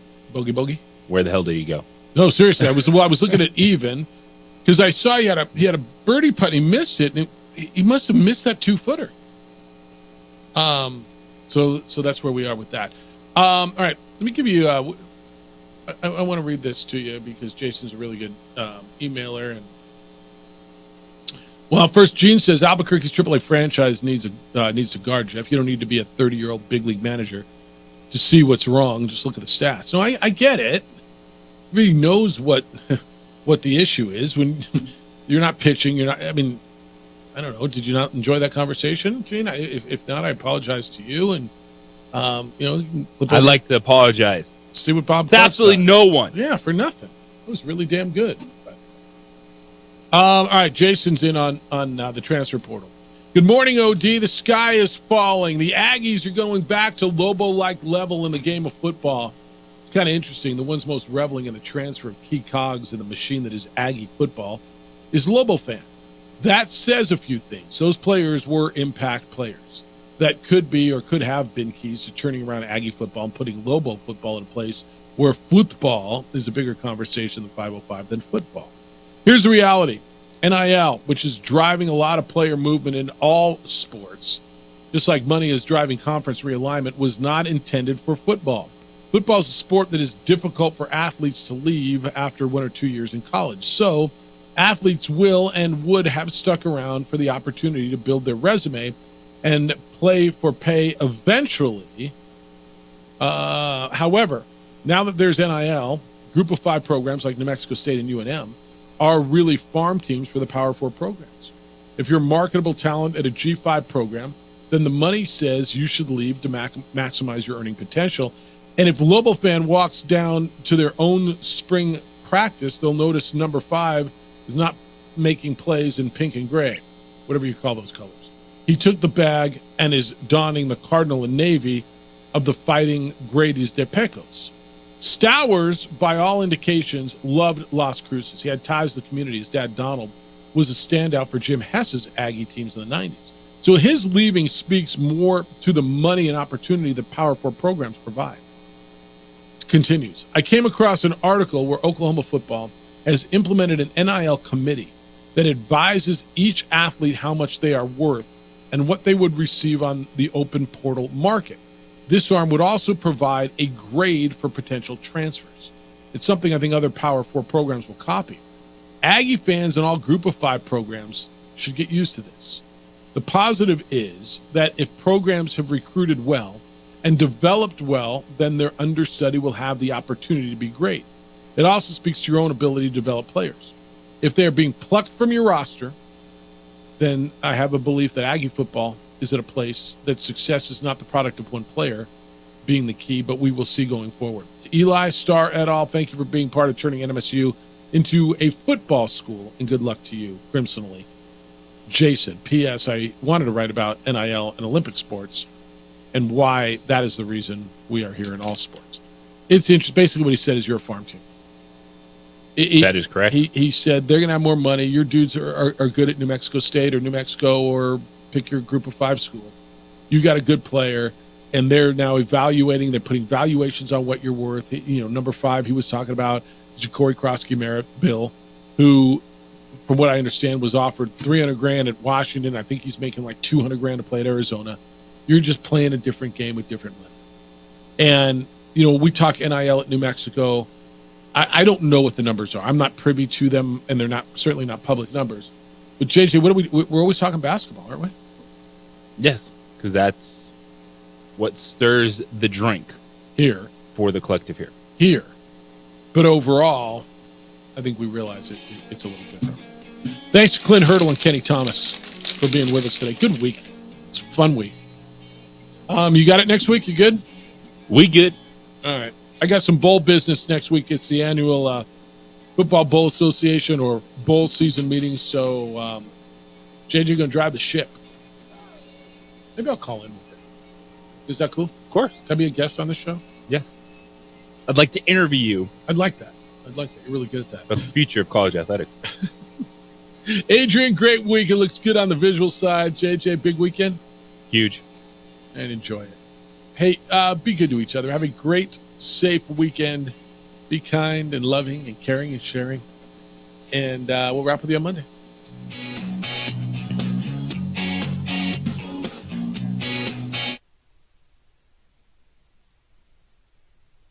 We would like to thank the following sponsors for making this broadcast possible. Teenagers love a party, especially during prom and graduation season. Often, alcohol is involved. Some parents think that hosting a party with alcohol in their home will keep the kids safe, but it's wrong and it's illegal. As a parent, to allow your teenagers' underage friends to consume alcohol on your property is a felony. Parents who host lose the most. Don't be a party to teenage drinking. This is a program of the Drug Free Action Alliance. For more information, go to burnco.gov/do-not-host.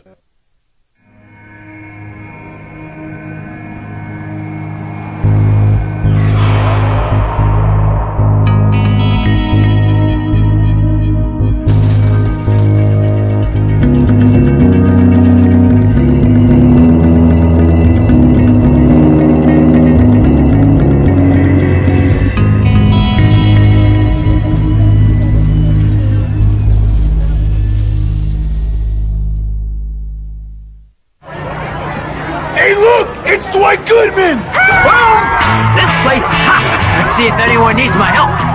How about I drive you madman home, huh? I got this, Dwight. I'm the designated driver. Boom. Sweet? Does anyone need Dwight's help getting home tonight? No thanks, Romeo. I've got a taxi all lined up. Drive safe, Dwight. Boom! Boom!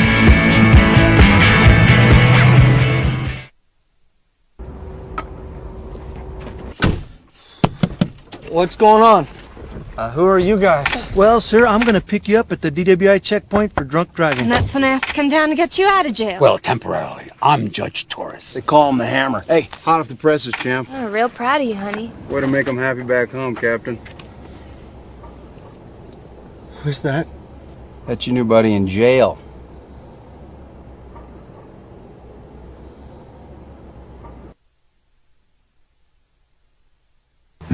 I'm going out, Grandma. When are you coming home? I'll be home late. Don't wait up, okay? Be careful, mijito. Love you, Grandma. Mijito. He's a good man. Sometimes he just makes bad decisions. I tell him, mijito, cuidado, be careful. You might. What's going on, Lobo Nation? Ja'Cory Krosky-Miller here. And I'm Devin Dampier. The Lobo football team is going through some changes, but we're here to stay. We'll put in the work on the field and in the weight room, but we'll need your help off the field. 505 Sports Venture is leading the charge in the NIL space. And you can be part of it. Shorty, she better than all my attention. Locked in, shorty, you got my attention.